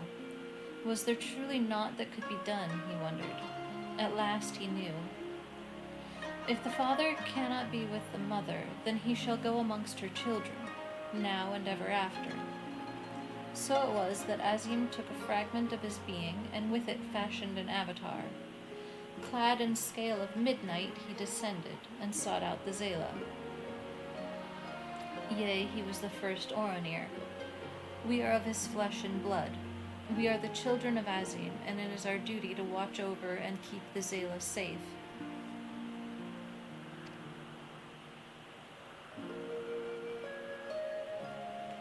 I confess I did not expect the tale of your people's beginnings to be quite so romantic.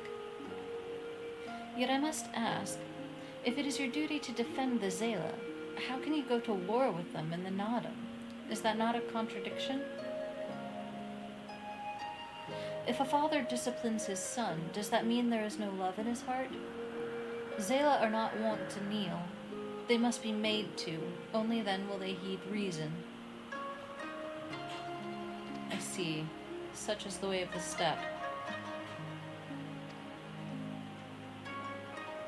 Thank you, Elder, for sharing with us your wisdom. Eager to depart? Ere you go, you would do well to hear the end of my tale. When Nama looked down and saw the avatar of Azim, she knew him at once and shed tears of love and longing. When they struck the earth, they rose anew, as a counterpart to the Oranir, their fates entwined. So you see, for every son of Azim is a daughter of Nama, for whom he must search, even now.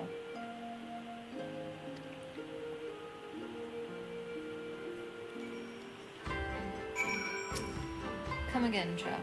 There are tales to be told, songs to be sung. Mayhap I am being overly optimistic, but I sense that these Oranir may prove loyal allies to Doma under the right circumstances. Their arrogance is rooted in the belief that they must act as caretakers of all Zayla. Therefore, if we can prove to them that we come as kindred spirits, seeking to defeat a common foe. But mayhap this is a discussion for after we win the Nadam. Come, let us return to Magni.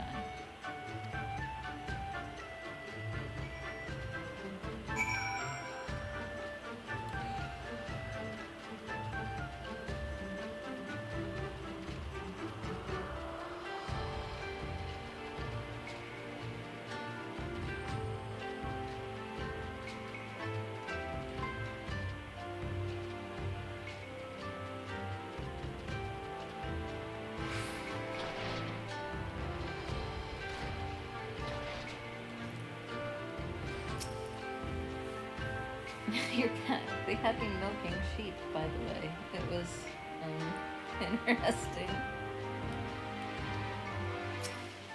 At a glance, their arms and armor may seem crude compared to those of Doma, but they were well crafted and no less effective. Another task completed, eh? I wonder what the most radiant brother has in store for us next. You shine with the light of newfound wisdom. Could it be that you have at last accepted the supremacy of the sun?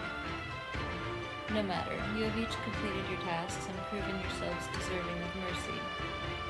However, if it is freedom you desire, then there is one more thing you must do.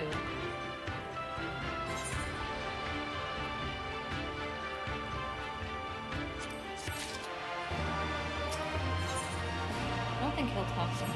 Yeah. Not really. Not to discuss for a minute.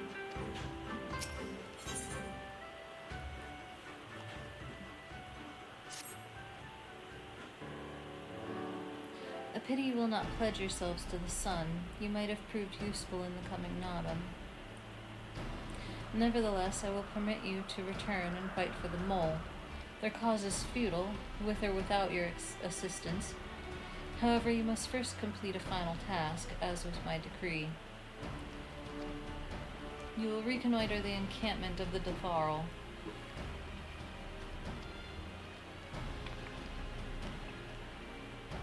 For this task, 2 will go and 2 will remain. Should the 2 who embark upon this expedition choose to flee, or be captured or killed by the Defarl, then the others will be taken as slaves and served the sun unto death. We better not fail then, eh? The question is, who should we send? That is not for you to decide.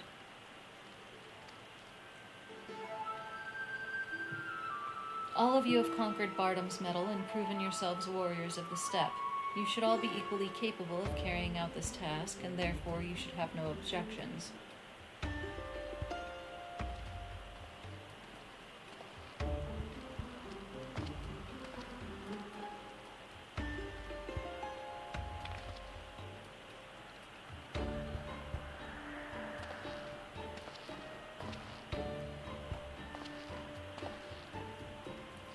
Brother Magni, a word.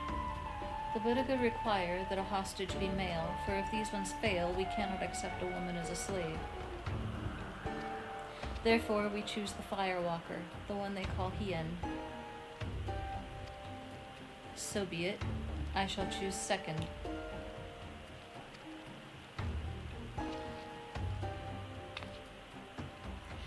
I doubt either of you are the moon I seek, but stranger tales have been told, and men are of no use to me. I don't know what this moon stuff is that he's going on about, but I don't like the sound of it at all. No, of course not. The woman I seek is of the dusk, a gentle, ethereal maiden, a dancer in the morning mist. You are warriors of the steppe, fierce and brutal, conquerors of magicked stone and steel. Ethereal you are not.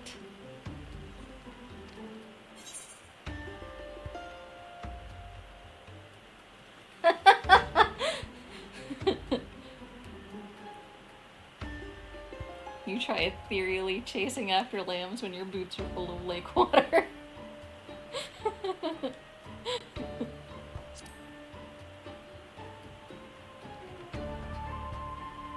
How well your tasks befitted you both.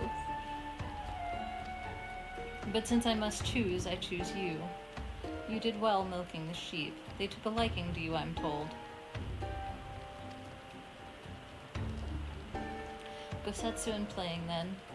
I had hoped to see these undying ones for myself, but it seems it was not meant to be.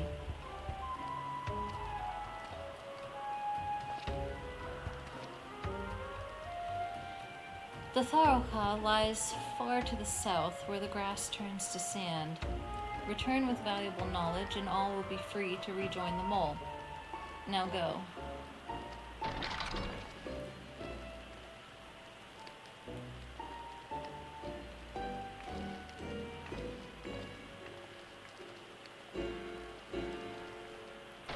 Have no fear, my friend. We shall see them freed soon enough. Let us quit this place and speak of our plans outside.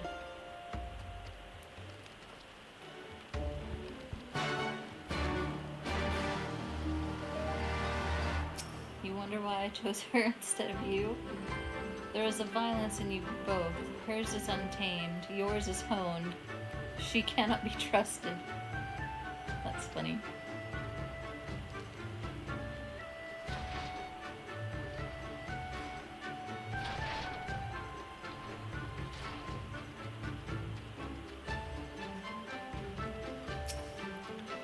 Plain they hope we will never return. I shall enjoy disappointing them. According to my map, there is a colossal wreck to the south, which should provide a vantage point from which to survey Datharokoth from afar. Let us go and do just that.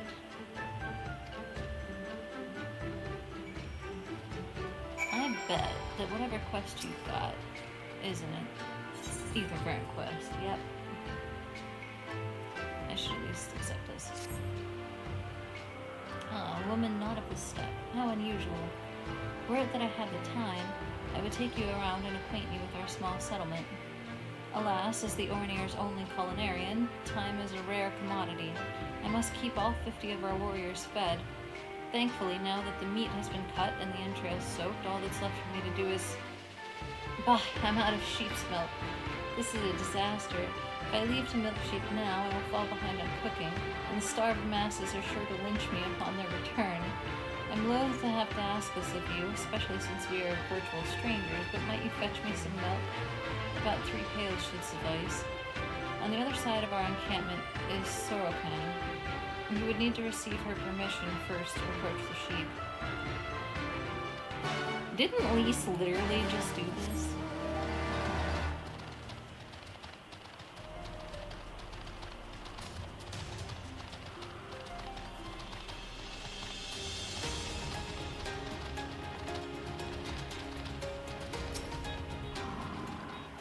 Essugen sent you? That he would ask an outsider of all people to do his work for him. The man has not a shred of common sense. Any road, the sheep are just over there. Feel free to take as much milk as they need.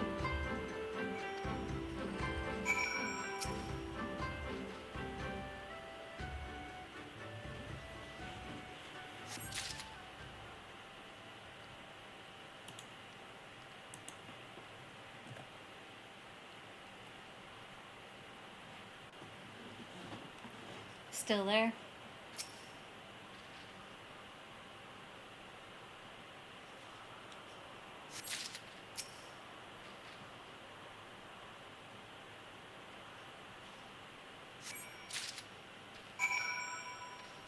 Yep.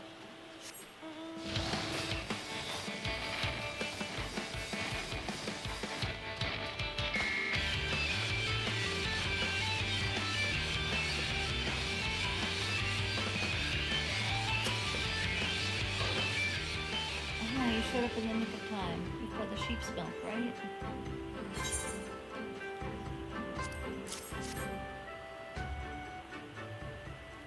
Bless you, my friend. From our foods to our tea, we use this milk for nearly everything. That's why I must maintain a constant watch over my supplies. It is, however, something that has become increasingly difficult to do of late. The number of hungry mouths I must feed grows by the day, but I remain our only culinarian.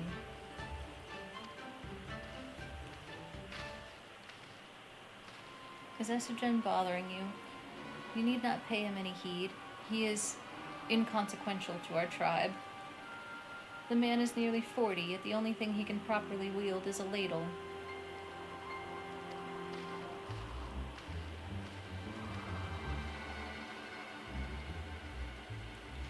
Kazuku is right. I am feeble, the weakest among our brothers. It should come as no surprise, then, that here, in a tribe where your standing hinges solely upon how strong you are, I am afforded little respect. When everyone else is out hunting, I am left here to cook whatever they brought back from their last excursion. While most Orinir will claim that all brothers under our most radiant brother Magni are equal, nothing could be further from the truth. I wish to be stronger, strong enough to prove to them that I'm not worthless.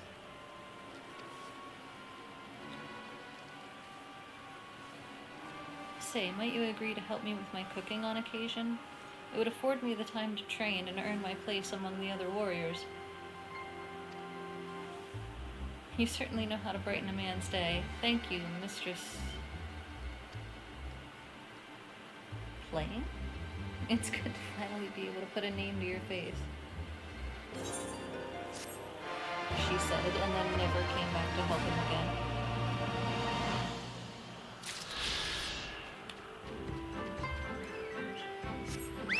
Oh yeah, here's the old.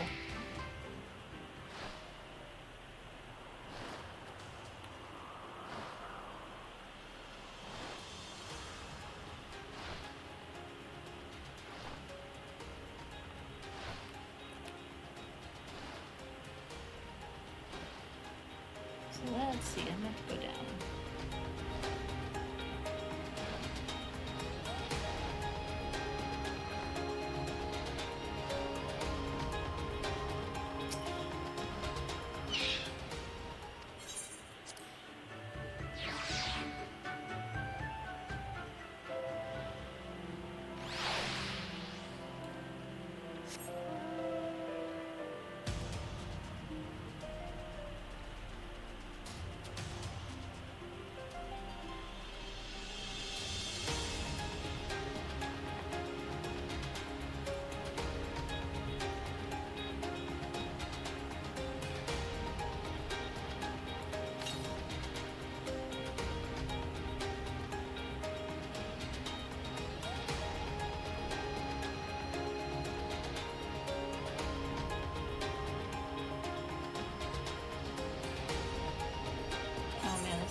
spy tents to the west.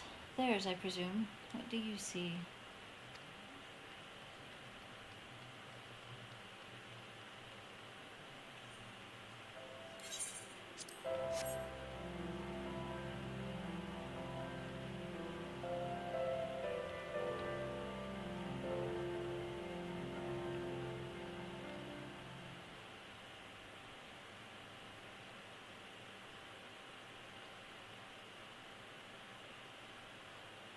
Over there, look. Those men are in danger. Too late for the one, perhaps, but there is yet time to save the other. Come, we cannot abandon him to his fate.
I owe you my life. Nay, friend, think nothing of it. I but wish we had come sooner. I knew at once he was dead. It will come as scant comfort, I fear, but I slew the beast responsible. Nay, that is no way for a Dotharl to die. What is this? Who are these outsiders?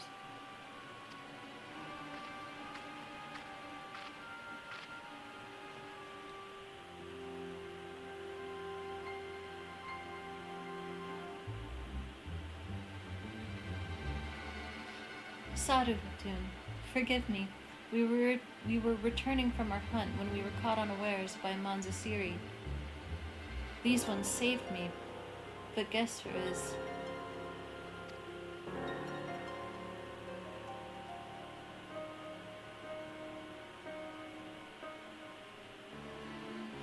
Who are you?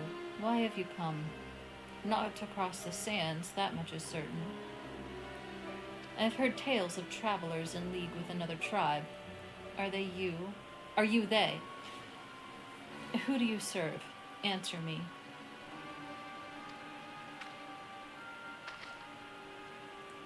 If I may begin to answer your questions before you ask more, we are friends of the mole, and we are come to see the strength of the Dotharl for ourselves. The mole? The little lambs who wander to and fro at the behest of their gods.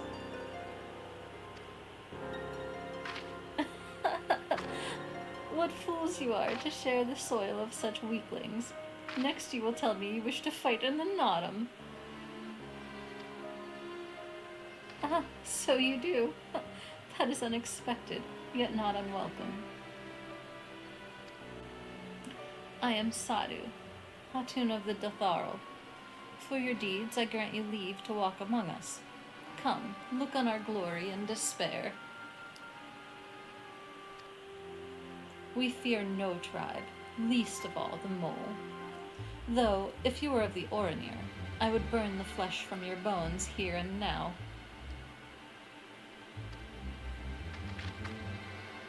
You can stand, yes. See to the corpse. Yes, Hatun.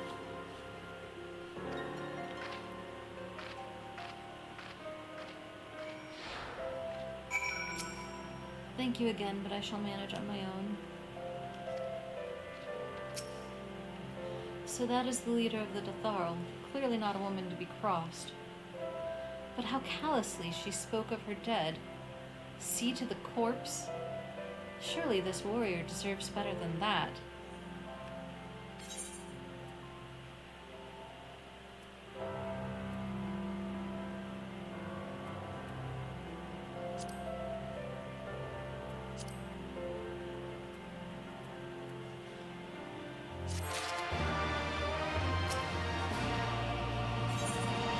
Forgive me, Playing, but I cannot in good conscience ignore the callous disregard that woman showed for her kinsman. We must seek her out at once. With me.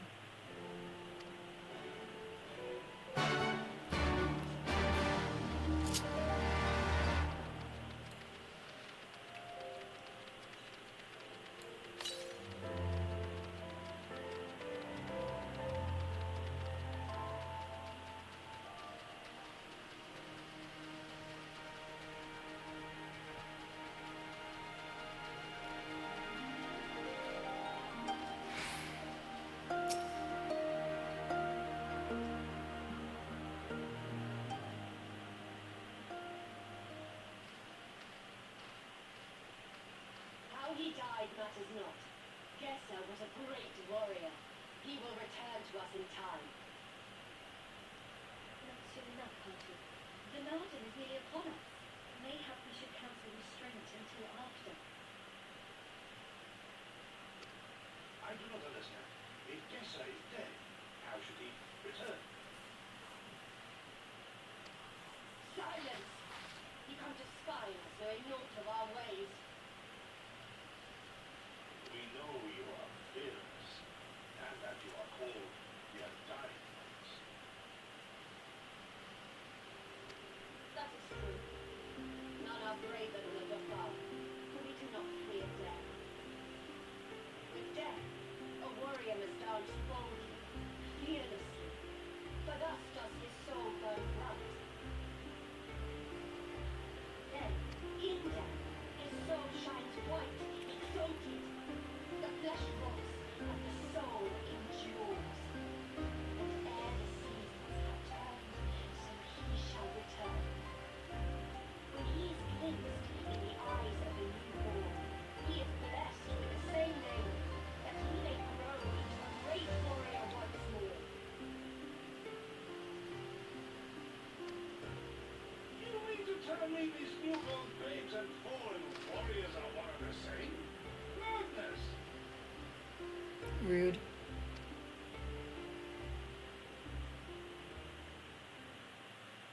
Very rude, Gosetsu. I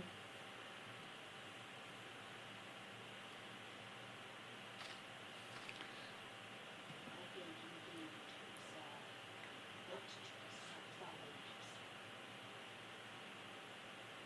Have care of yourself. Otherwise, go everywhere.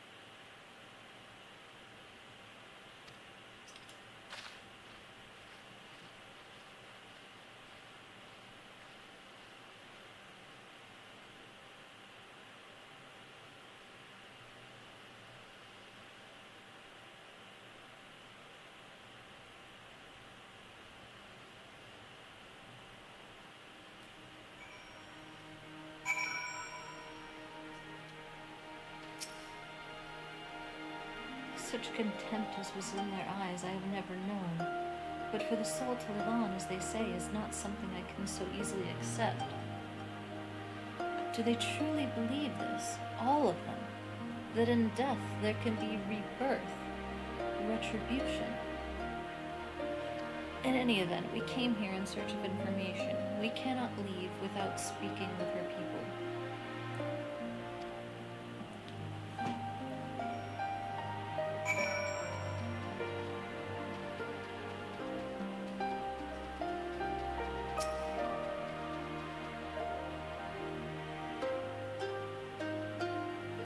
I know you. Reunion. The travelers with the mole girl. I marked you after I left the Oronir. One's from Doma. Others I could not place. My name is Coco. Welcome to Datharl Ka.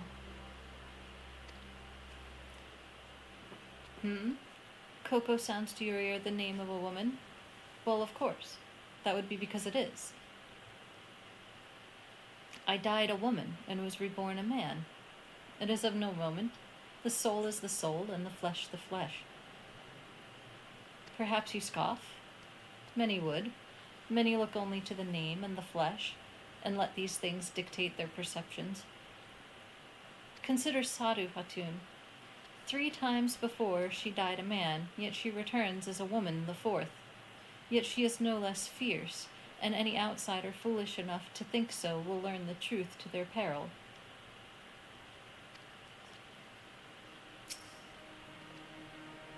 Is the Hatun woman or man? Stupid question. She's Sadhu.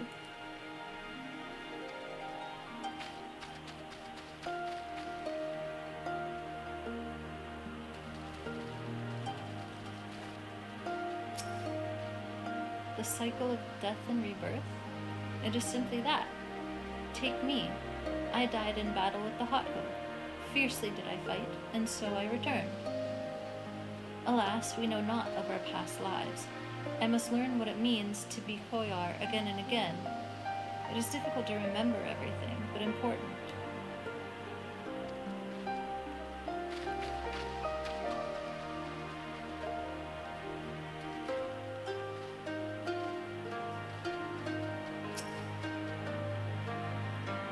Impressive, is it not? 'Twas slain by my boy. We were childhood friends, he and I, before he fell and returned. A master of the bow. It is good to see that he retains his skill.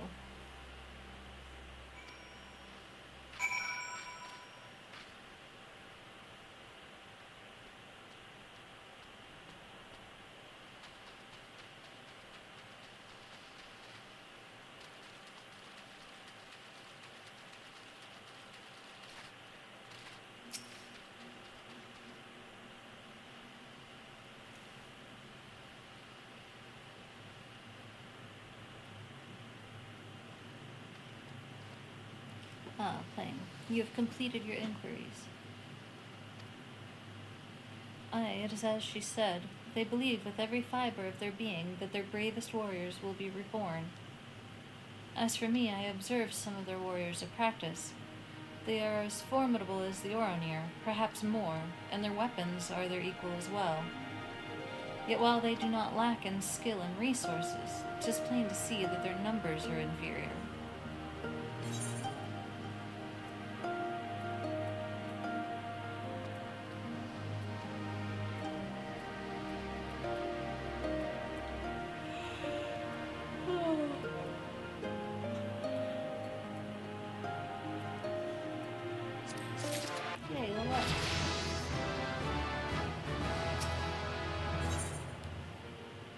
This has been an educational experience, to say the least. Yet everything we have learned is common knowledge to the people of the steppe. It will not be enough to earn our comrades their freedom. Not less than the Datharl's plans for the Nodum will suffice, I fear.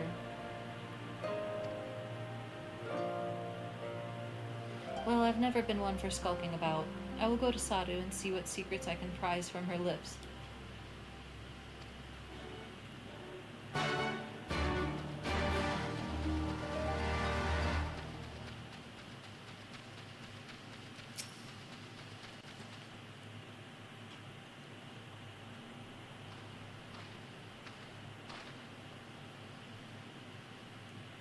The spies return, and they have learned naught. Mayhap so, but no longer. Though you hide it well, I know you have devised some manner of cunning stratagem for the Nodum. Out with it, I say. We are what you see, Doman. We are Datharl. Others rely on tricks and traps, subterfuge, lies. We have need of naught but our own strength. We meet the enemy in battle and kill him. That is why I cared not for what you did from the first. There is naught for you to learn. Tell your masters to meet us on the field and make ready to ride with their ancestors. Your confidence is plain, as is your strength. Yet you are not the most prosperous of tribes. The mole you mock are few, but so too are you. Why?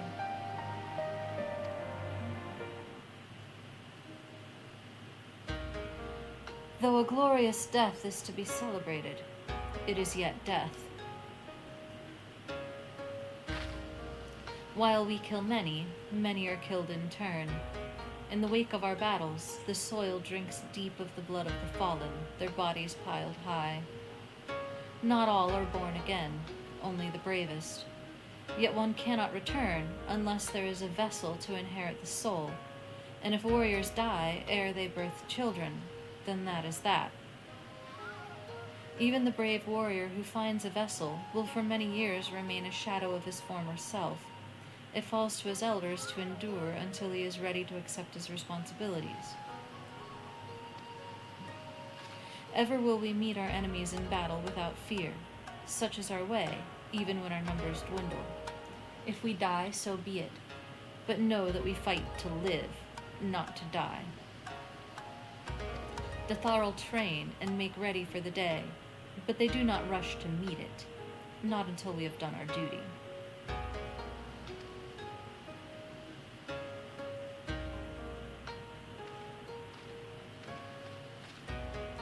Sadhu Hatun.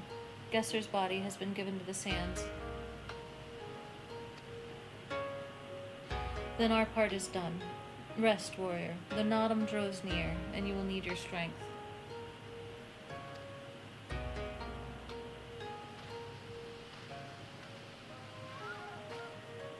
If you intend to fight in the Nadam, you should return to the mole and make ready. But know that when next we meet, you and yours will die. Or you could fight for us and live. Think on it, travelers. We shall. But if you would permit me a final question ere we part. Where is this place that Gesser has been laid to rest?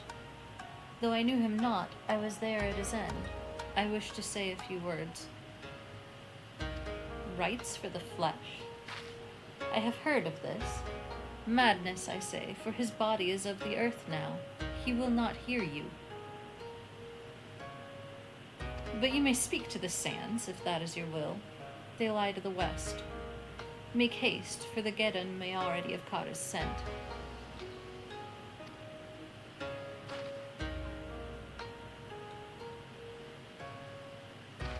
My apologies, playing. This will take but a moment.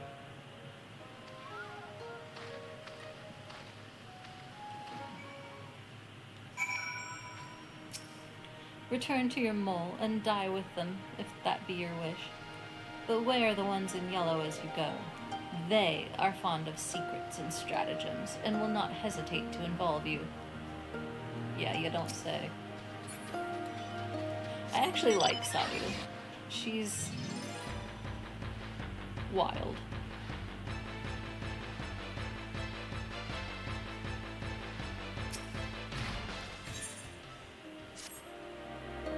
Another Ether Current quest.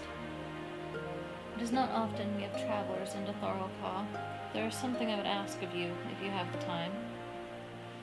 My name is Mousy of the 7 and 7 Swords. I am a reincarnation of a master swordsman. They say he was so fast with a sword it was as if he wielded 7 blades. Indeed, he was well respected. However, I struggle to believe I am he. No matter how much I practice, my swordsmanship improves not. I would like you to ask around the village. Find out if I truly am who they say. If there's a secret concerning my previous life, they will not tell me, no matter how much I ask.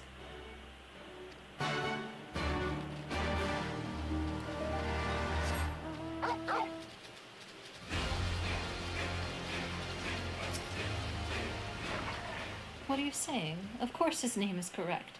He may be clumsy with a blade at the moment, but he will improve in time.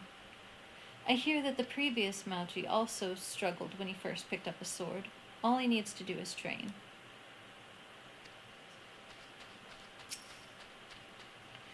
You do not believe Mauchi to be the reincarnation of a swordsman?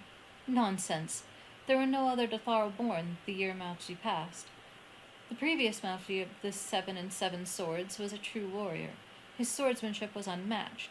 I cannot believe he would not be reincarnated.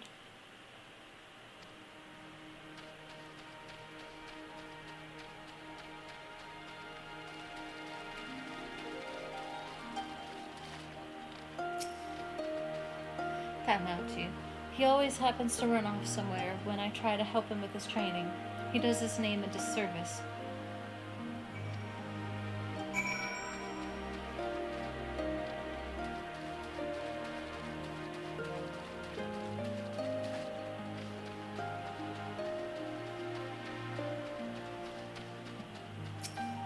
Were you able to learn aught?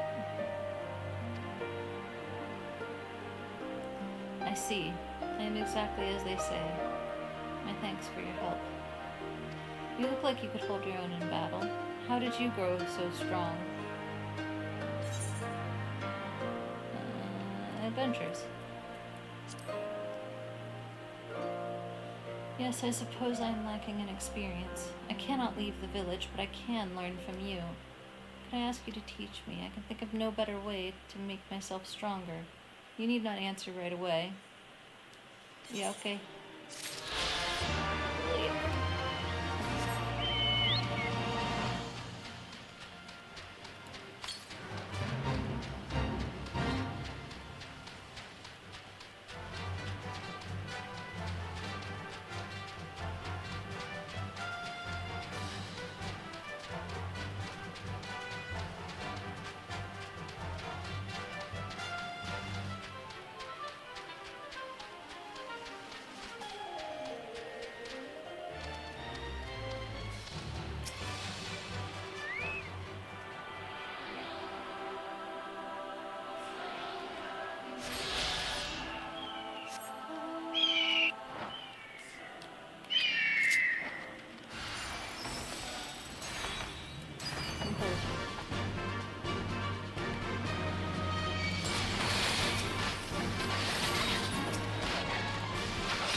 must all be on our way, even Gesser. Let us return to the Dawn Throne and pray that our tale is enough to satisfy our most radiant taskmaster.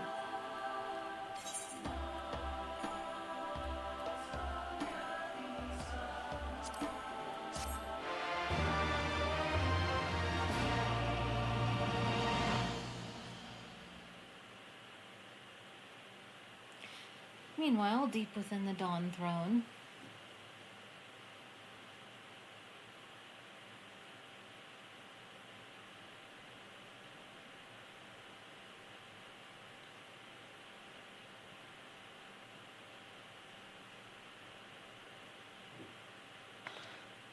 Well, if there is a way out, I can't see it. Shame we didn't learn much before they locked us up. Tis little wonder that oil on the last garden is because we not a chance.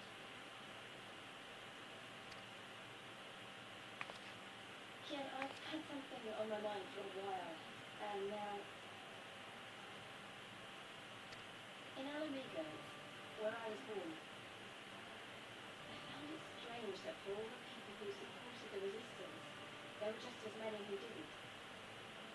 But then we came to this part of the world and what with the Confederacy and lots of ordinary donors, and almost every single one of them seemed content to just put up with things, no matter how bad they looked.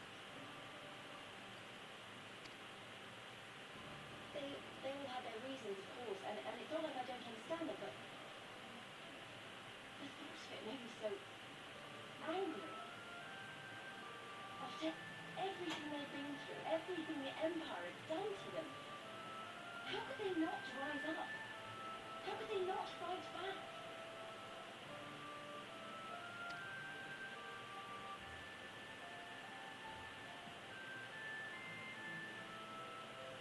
People are pragmatic creatures of life.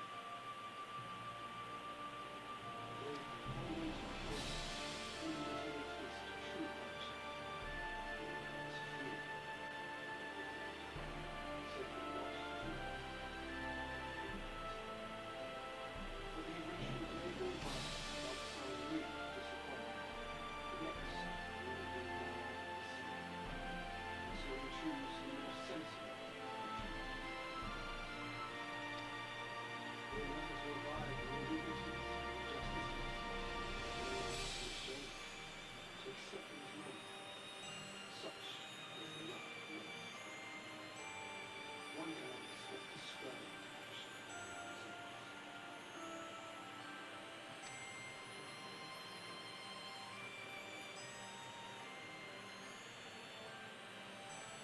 But if one who is known their pain can convince them to strive for something greater than they can find in their hearts, then they will be washed.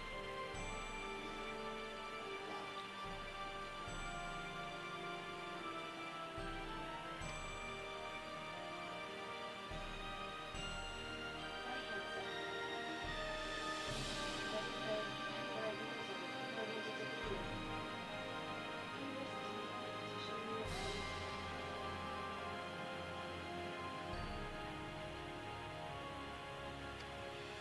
Then honor it by doing the same for others with all your might and main.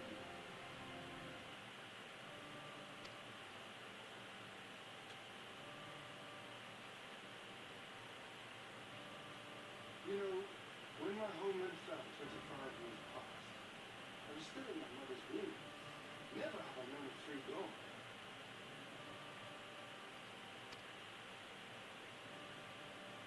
But my father, as did many of my fallen comrades, as do many of my people now, it may be no more than a dream to me, but if I do not chase it, then who will?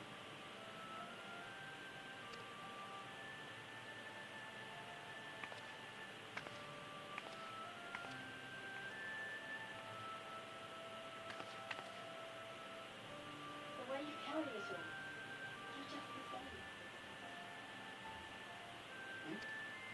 As you? Oh, no, not me. Definitely not me. I meant the warrior of light. Out there, somewhere. Doing what needs to be done.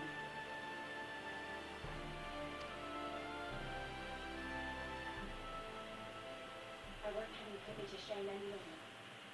I'm going to seize the future I want with my own two hands.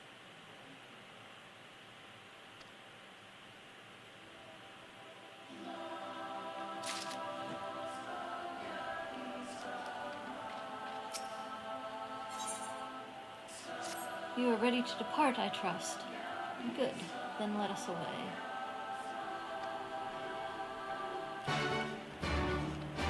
Come on. Okay, I've actually found them all. But there's that one that I must not have done. And there's probably... well.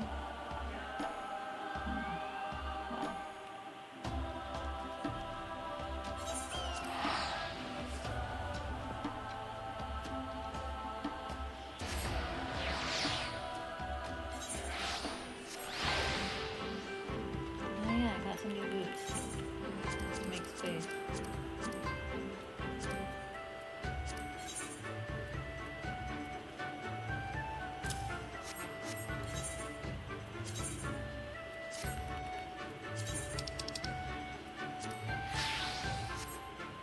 we go.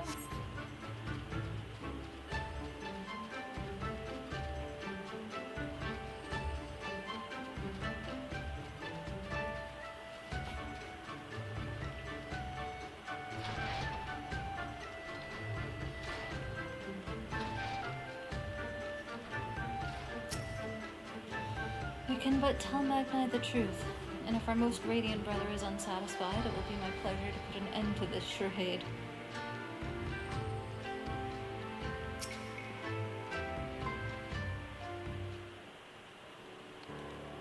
All that you have seen and heard, your knowledge, I would have it.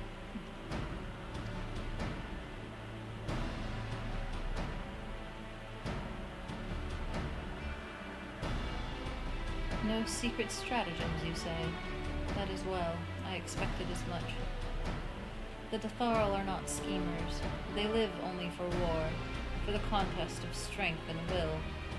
They are fierce, aye, and to face one is to court death. Meet us on the field and make ready to ride with your ancestors. Such were the words of their Hatun Sadhu.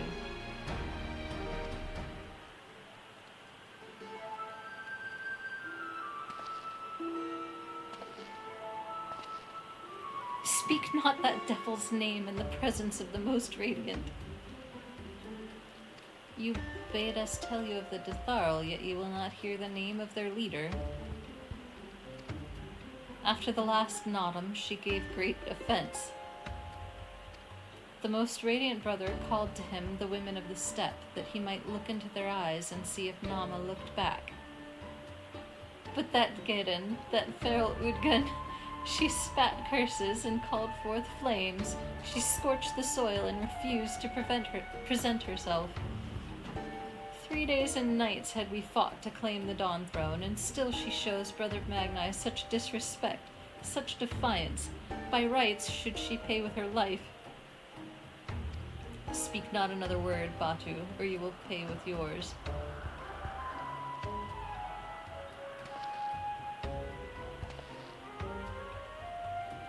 Her words are air, as the Domans say. However, they are proof of your service to the sun. Go and fetch the others from their cells.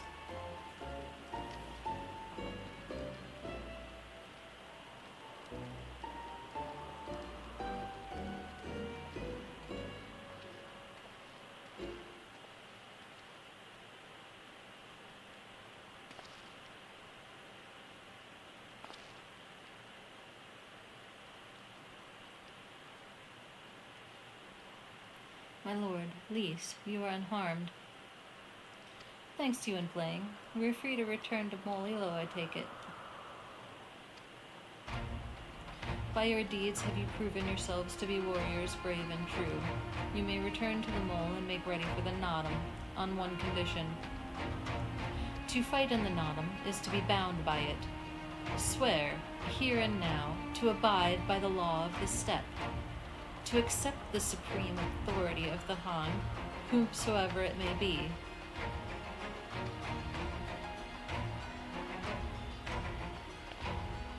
We swear.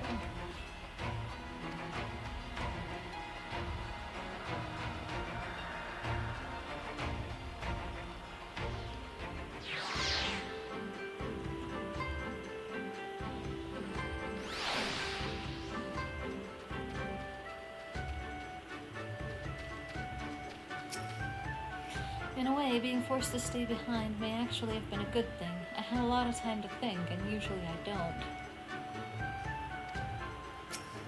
Let us not be too quick to count our blessings. We must still win the autumn. Well done, my friends. I knew you would not fail. I should be glad to hear of your experiences with the Detharl, but as time is of the essence, let us converse en route. Come, come. Cyrna and the others are waiting.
Don't suppose you have time to chase after your sheep, do you?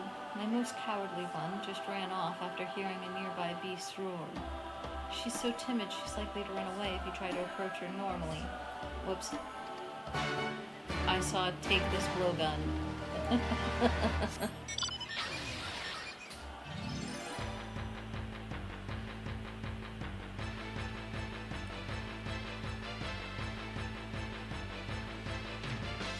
Time to go shoot a sheep, I guess.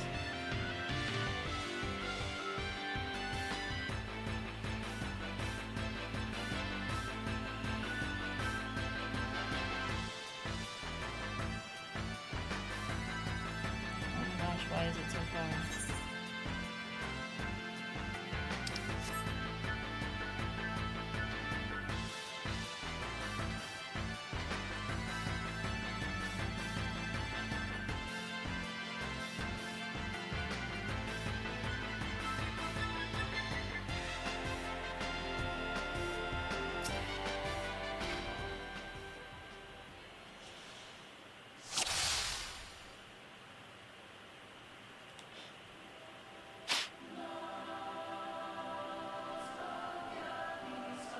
How much are you gonna make me zoom in, game?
Oh, thank you. You had me worried sick, you did, dearie. This job means everything to me, it truly does. I was just a lonely orphan with nowhere to call my own when the mole took me in. I said I would look after our sheep in an attempt to show my gratitude. My heart nearly stopped when this little one ran away. Sheep are the cornerstone of our tribe's way of life. I fear I'll never be able to truly express my thanks to you, but know I am grateful.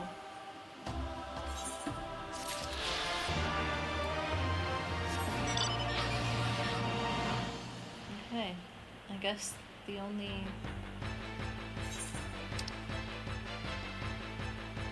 ether current quest left must be part of MSQ, so we should be good now.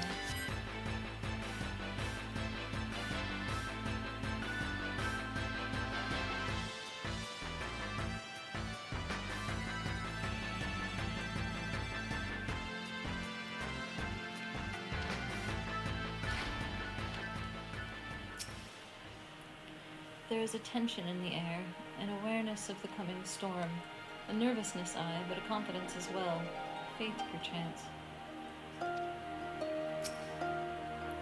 Though our journey home was rather more roundabout than I had anticipated, it was also more educational. I think it's safe to say we are better prepared for the experience. Whoops. No, damn it. I missed Lise. Oh well. Thank the gods you're all right. When you failed to return, I feared the worst. But here you are, hale and whole, and you survived Bardom's medal. Blessed are we to have you as allies. With your strength, we may have a chance.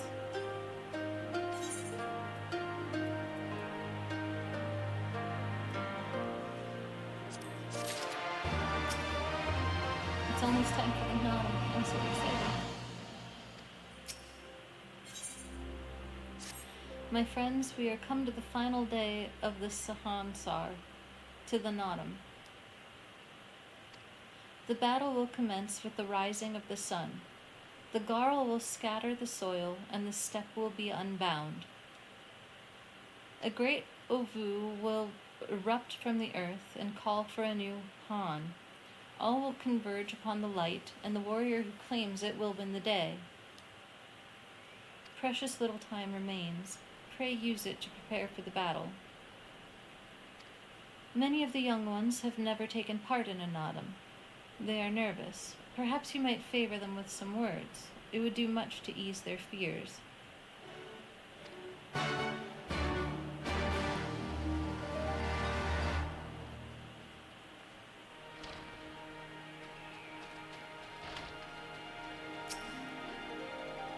When we were young, my friends and I could scarcely wait to challenge Bardom's medal.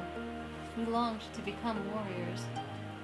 The day came and went, but we rarely fought men, mostly beasts, and now we must stand against the Oranir and the Datharl.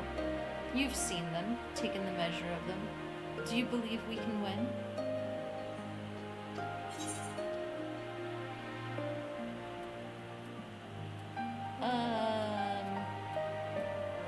Sure.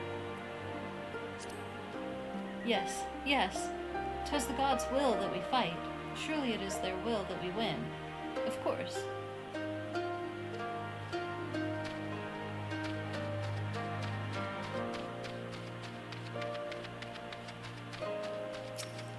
Ah, it's you, the one who helped the children with their chores. For that I must thank you. Though mayhap I will repay the favor in battle. Yes, I too will fight in the Nodum, though you may not see me. While you and yours contest the Ovu, my comrades and I will devote our efforts to preventing other tribes from interfering. We are few and we are weak, but we shall do what we can to aid you. Go well, traveler, and if it be the gods' will, let us speak again when the day is done.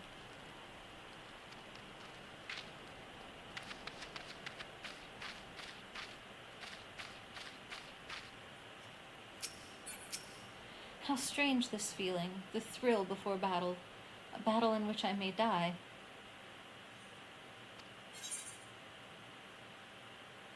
People die all the time, many of them in their sleep.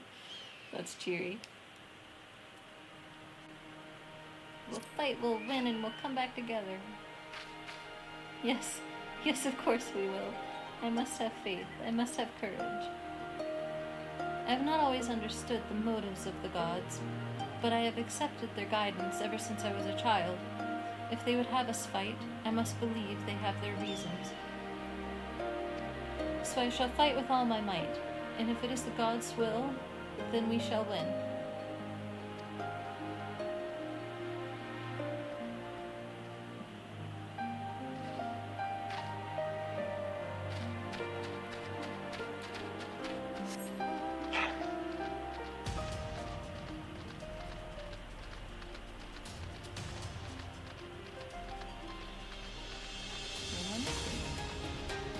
Is there somebody inside? There's somebody inside.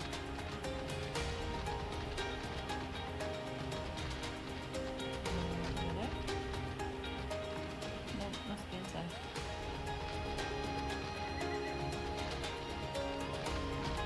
Yep, right beside where I started. At the behest of the Hatun, you speak with us, yes? You are kind to do so, and I am grateful. Do not underestimate the power of words. A warrior conquers one with his hands, but 1,000 with his head. Even you cannot fight forever.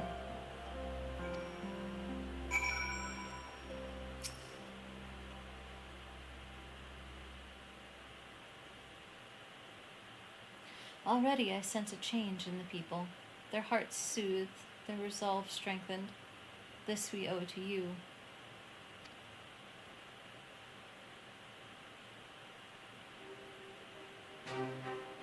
We are of the soil, the wind, and the water.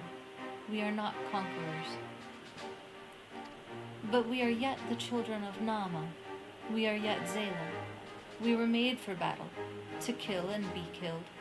We delight not in such things, but let no man doubt that they are in our nature. Flesh, blood, bone, that which was given, we offer unto the gods as tribute. This day we embrace death, ours and our enemies.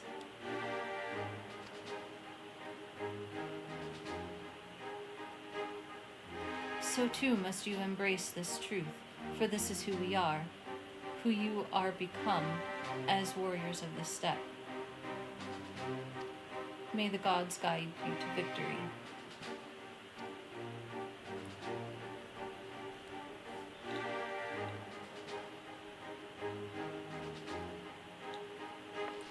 All that remains is to wait for daybreak.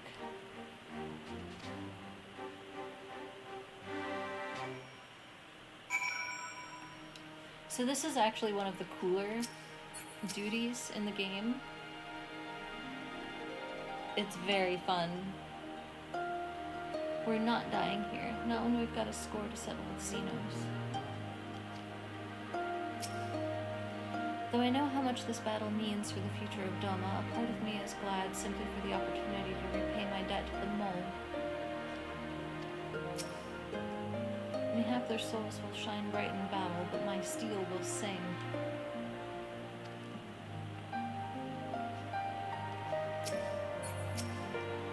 We are but one link in the divine chain. The Naudum will end, and Ahan will reign until the next. We are ready for battle, Plain. As ready as I can be.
To triumph in the Nodum, you and your allies must race from Mol Ilo towards the Ovo in the distance, while fending off attacks from other tribes. Once you arrive, you must claim it for the Mole, but be warned that the warriors of other tribes can do so as well, and only the first will be crowned Han. Prevent your opponents from claiming it, and endure their assault to win the Nodum for the Mole. Grant us favor, O Mother of the Dusk, and to victory guide them all.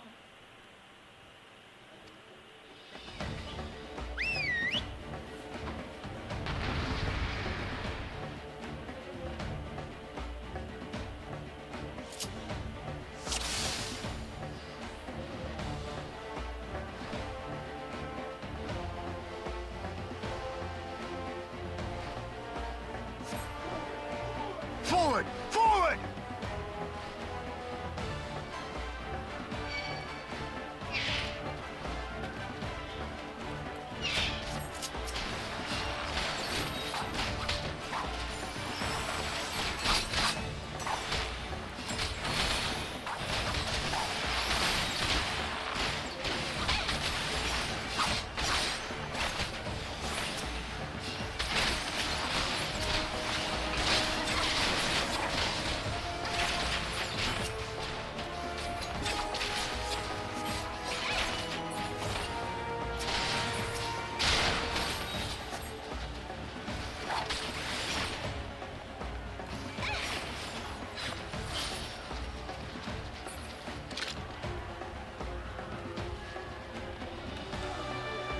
Out of my way!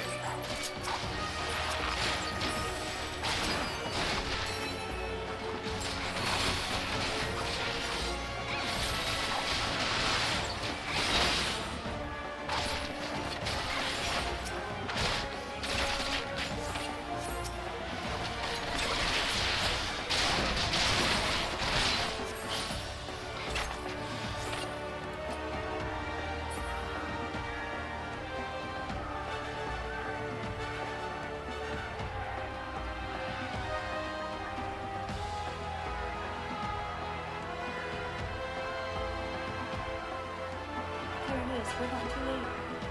Finding's most fierce, no matter, charge!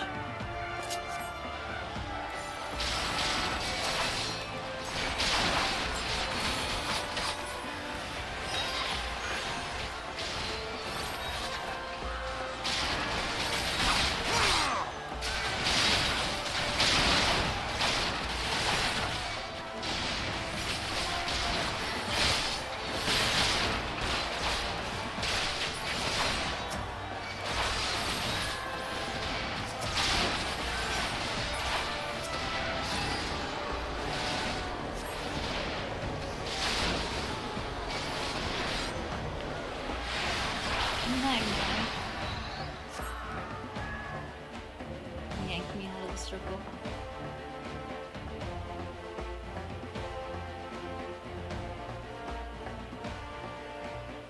You came, as I knew you would, for you too are a warrior of the steppe.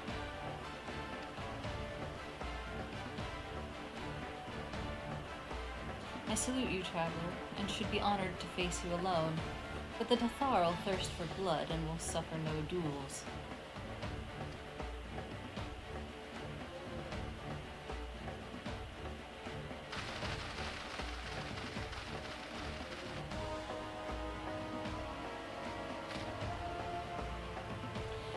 Bear witness, Father Azim, the soil shall drink deep of blood this day.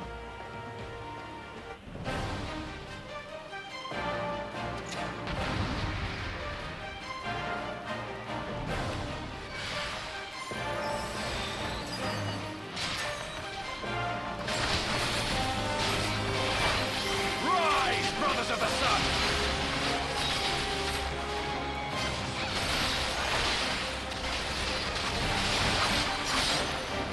Know your place!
step.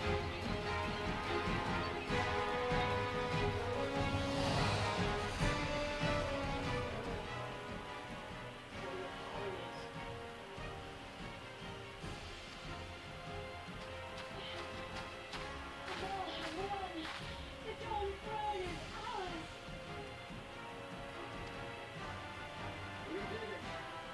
And you, my friend, you are magnificent. Magnificent and not even clever.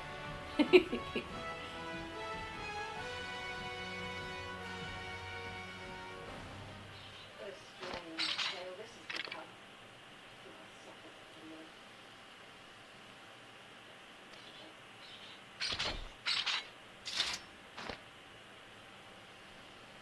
On your guard, O'Toole. The wind warns of men in Allied.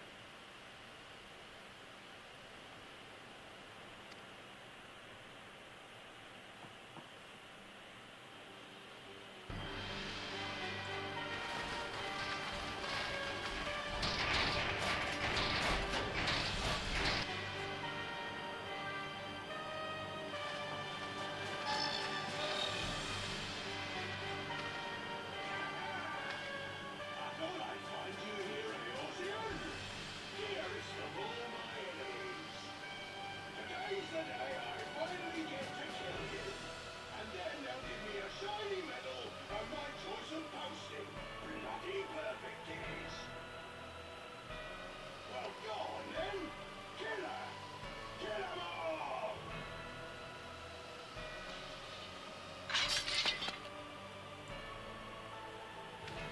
Dearest of all his enemies, eh? Congratulations.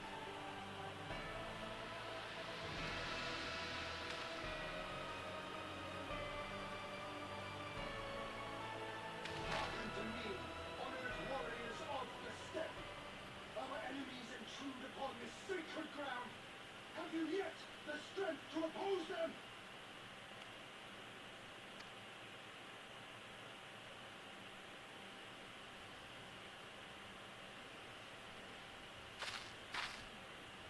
You forget to whom you speak, Roland. We are the undying ones. We are docile. If this be the will of the mole and their hound, so be it. The sun shall abide by the law of the steppe.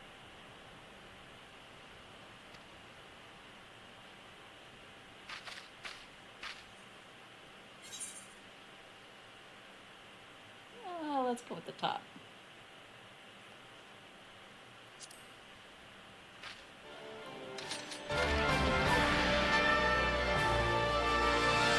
I was kicking their asses a minute ago, but now they're on my side.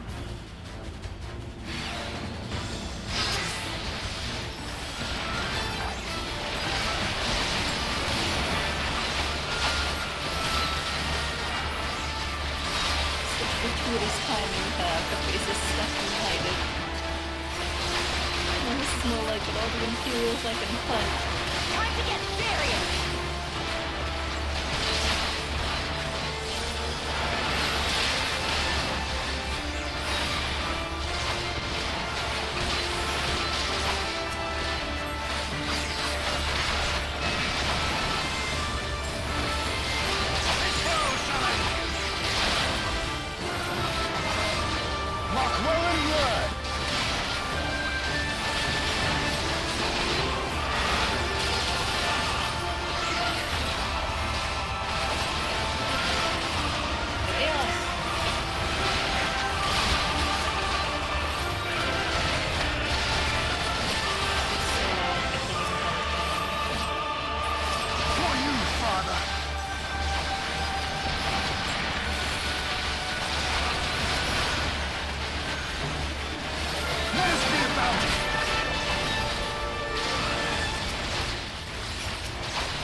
taking? What do I have to do?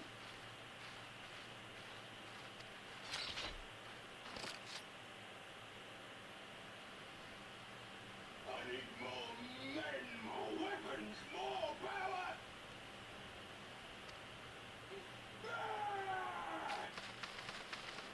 Assistant Minister, though, likes them too.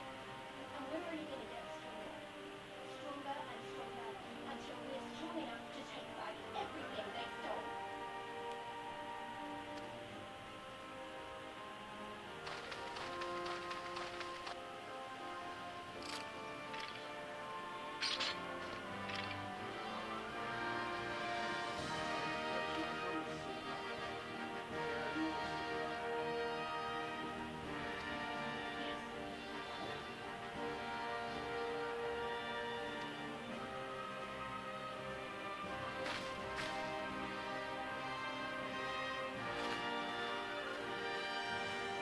Brothers and sisters of the steppe, the Norden is ended, and we will now claim the Dawn throne.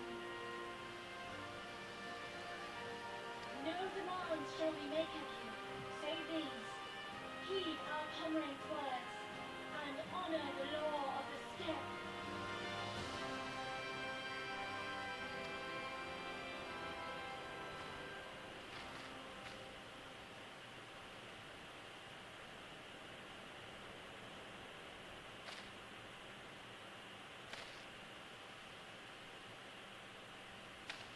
Before I fought for the mob, I fought for my home, for Doma.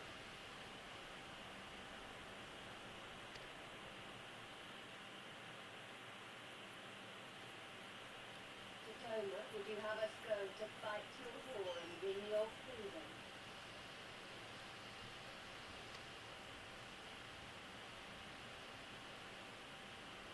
Very well. The battlefield matters not, nor else the enemy. In battle do our souls burn bright. And better the mole's law than that of the sun. Arrogant and foolhardy were their pronouncements. Already you and yours show better sense.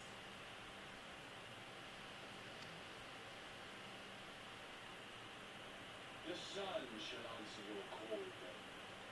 Wild as the wind, the atonement her breeze may be, but they will deliver you not.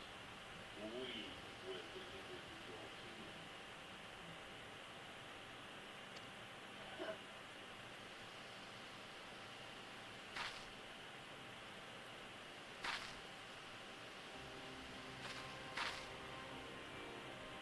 Weak and few as we are, the mole will fight for Doma too. It will have us.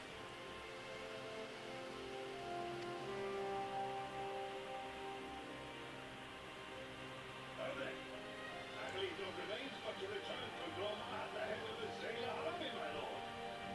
I cannot wait to see the look on your Gilead's face. We shall divide as soon as our forces are assembled and rejoin our comrades.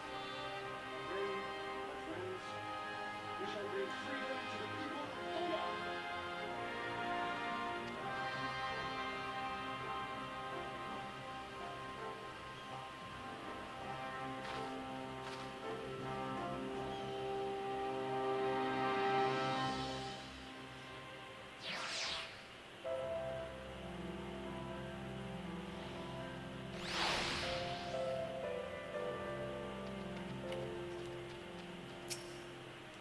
Go on, they're waiting for you.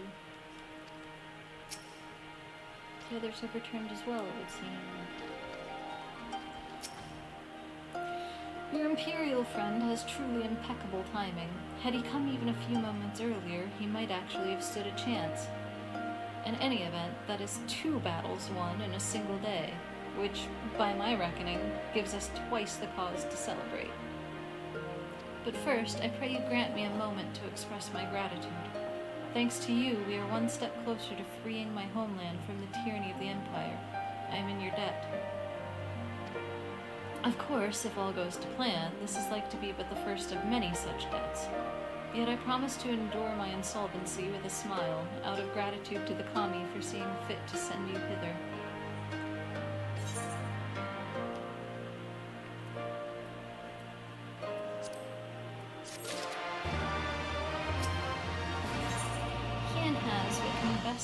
be best described as a shite-eating grin. Ah, but it would be rude of me to monopolize your attention. Doubtless there are others who would speak with you. Let us go and greet Temun Hatun.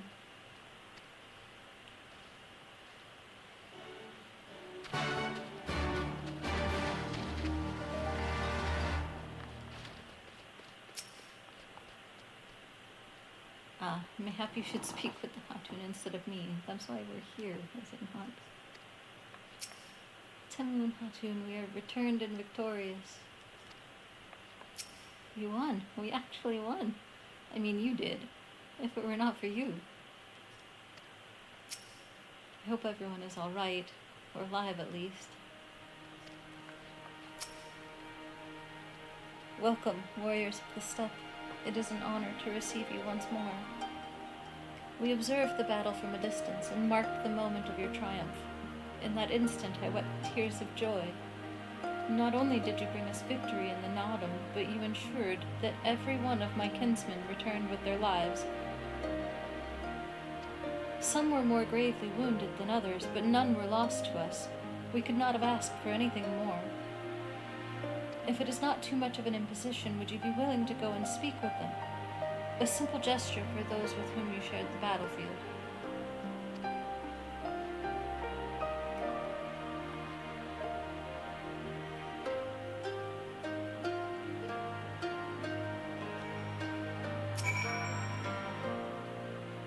Please, it would mean a great deal to the others if you were to go and speak with them again.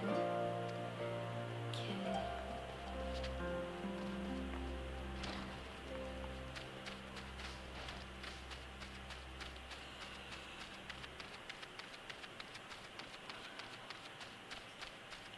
I'm getting tired.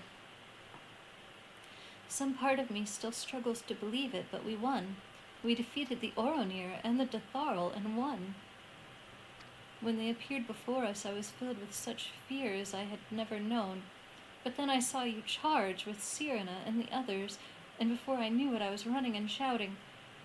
I will carry the memory of that moment with me always, as well as the moment when you became one with the Ovo and were declared Han. The victory pose you struck was a sight to behold. I say, would you be willing to show us again? Sure.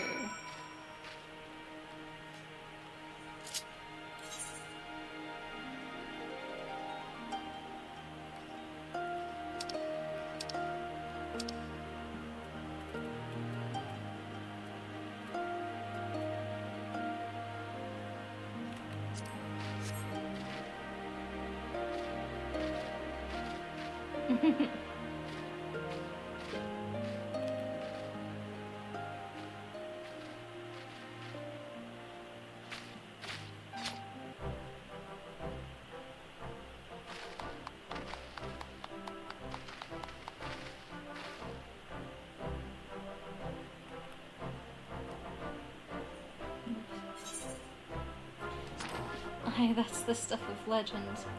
That's the Han in all her splendor. Praise be to the Han, and to the gods for guiding her to us. Glory to the Han and her comrades, forever and forever, 100 years, the Han.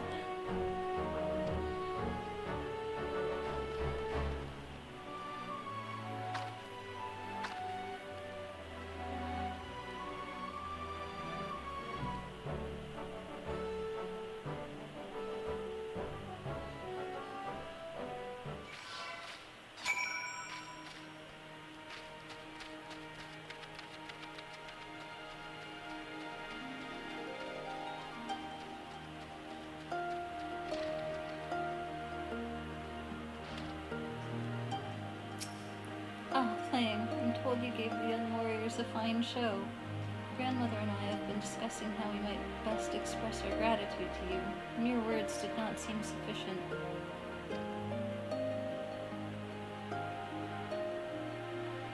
This is a Morin herb, a traditional instrument of our people. The feats of our greatest heroes, like Bardam and Chaka, are preserved in song. Yours too will live on for years to come. Perhaps one day you might learn how to play it, but even if not, you may look on the moor in her and remember this time, this place, as we will when we hearken to the music.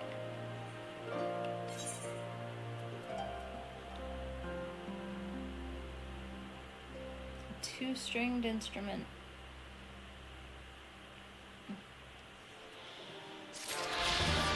And now we can fly.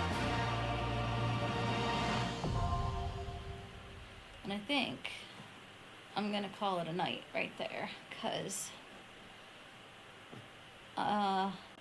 it is after it's 2:24 a.m. and I actually have to work in the morning.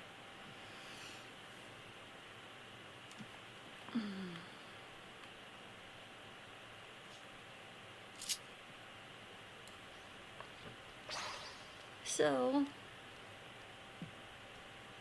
that's all, folks. Good night for now.